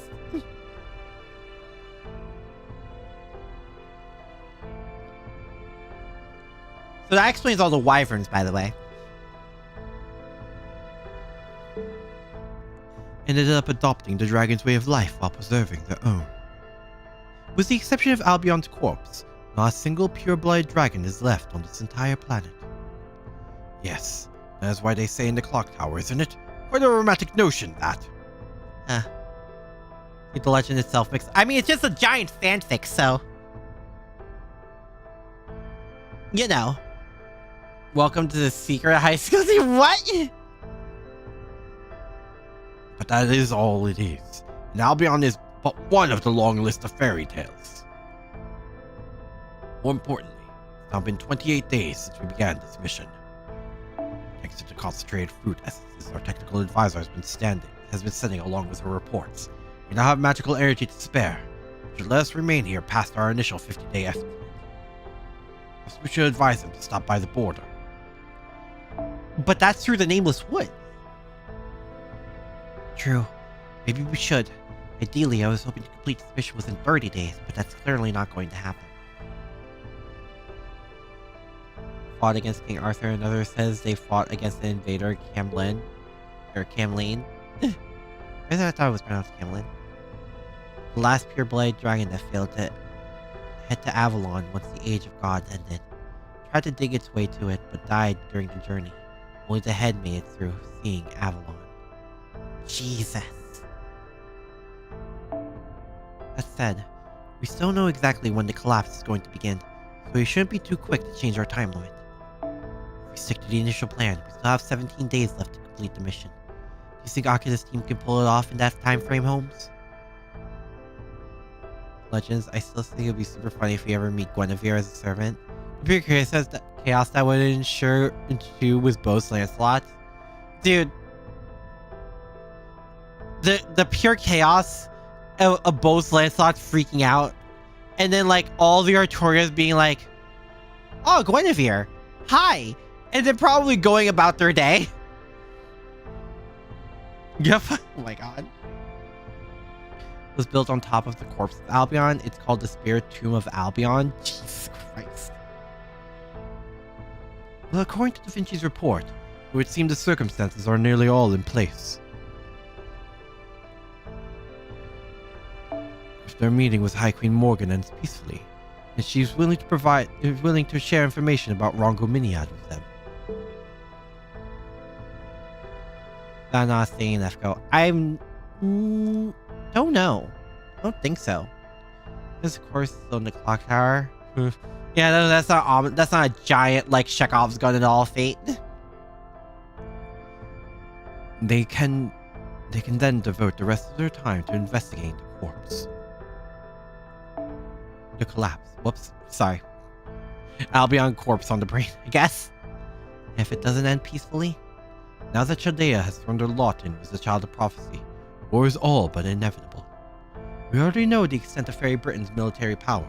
If Artoria is able to complete her pilgrimage and muster a significant anti-Queen force, the battle for Camelot will be decided in a single day. I suspect that battle will take place in 16 days at earliest, just barely within our deadline. Oh, so things are ramping the heck up. Oh dear. Quartz. And then back to Norwich. Camelot. Nothing else. It means we have a side quest to go on when we get back home. True. Lords of the Clock Tower have secret meetings called the Grand Roll in the Heart Chamber of Albion. Jesus Christ. Oh, mages and fate are weird. Okay. 先ほどネロさんが運動着で施設内を走っておら We れました get achievements for completing every act! Oh my god! 今回も Alright. Recap complete. Mining Town, the tomb of where it... Oh my god. But yeah. I think I'm gonna end it there. I'm very tired. And I think I need some rest before we meet our lost spelt queen. Oh god.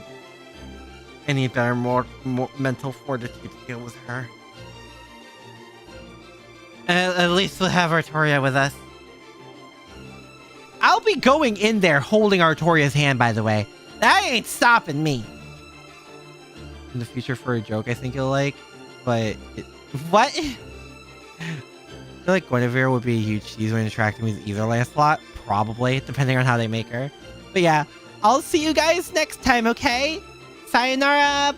Bye-bye! Cute! Ugh.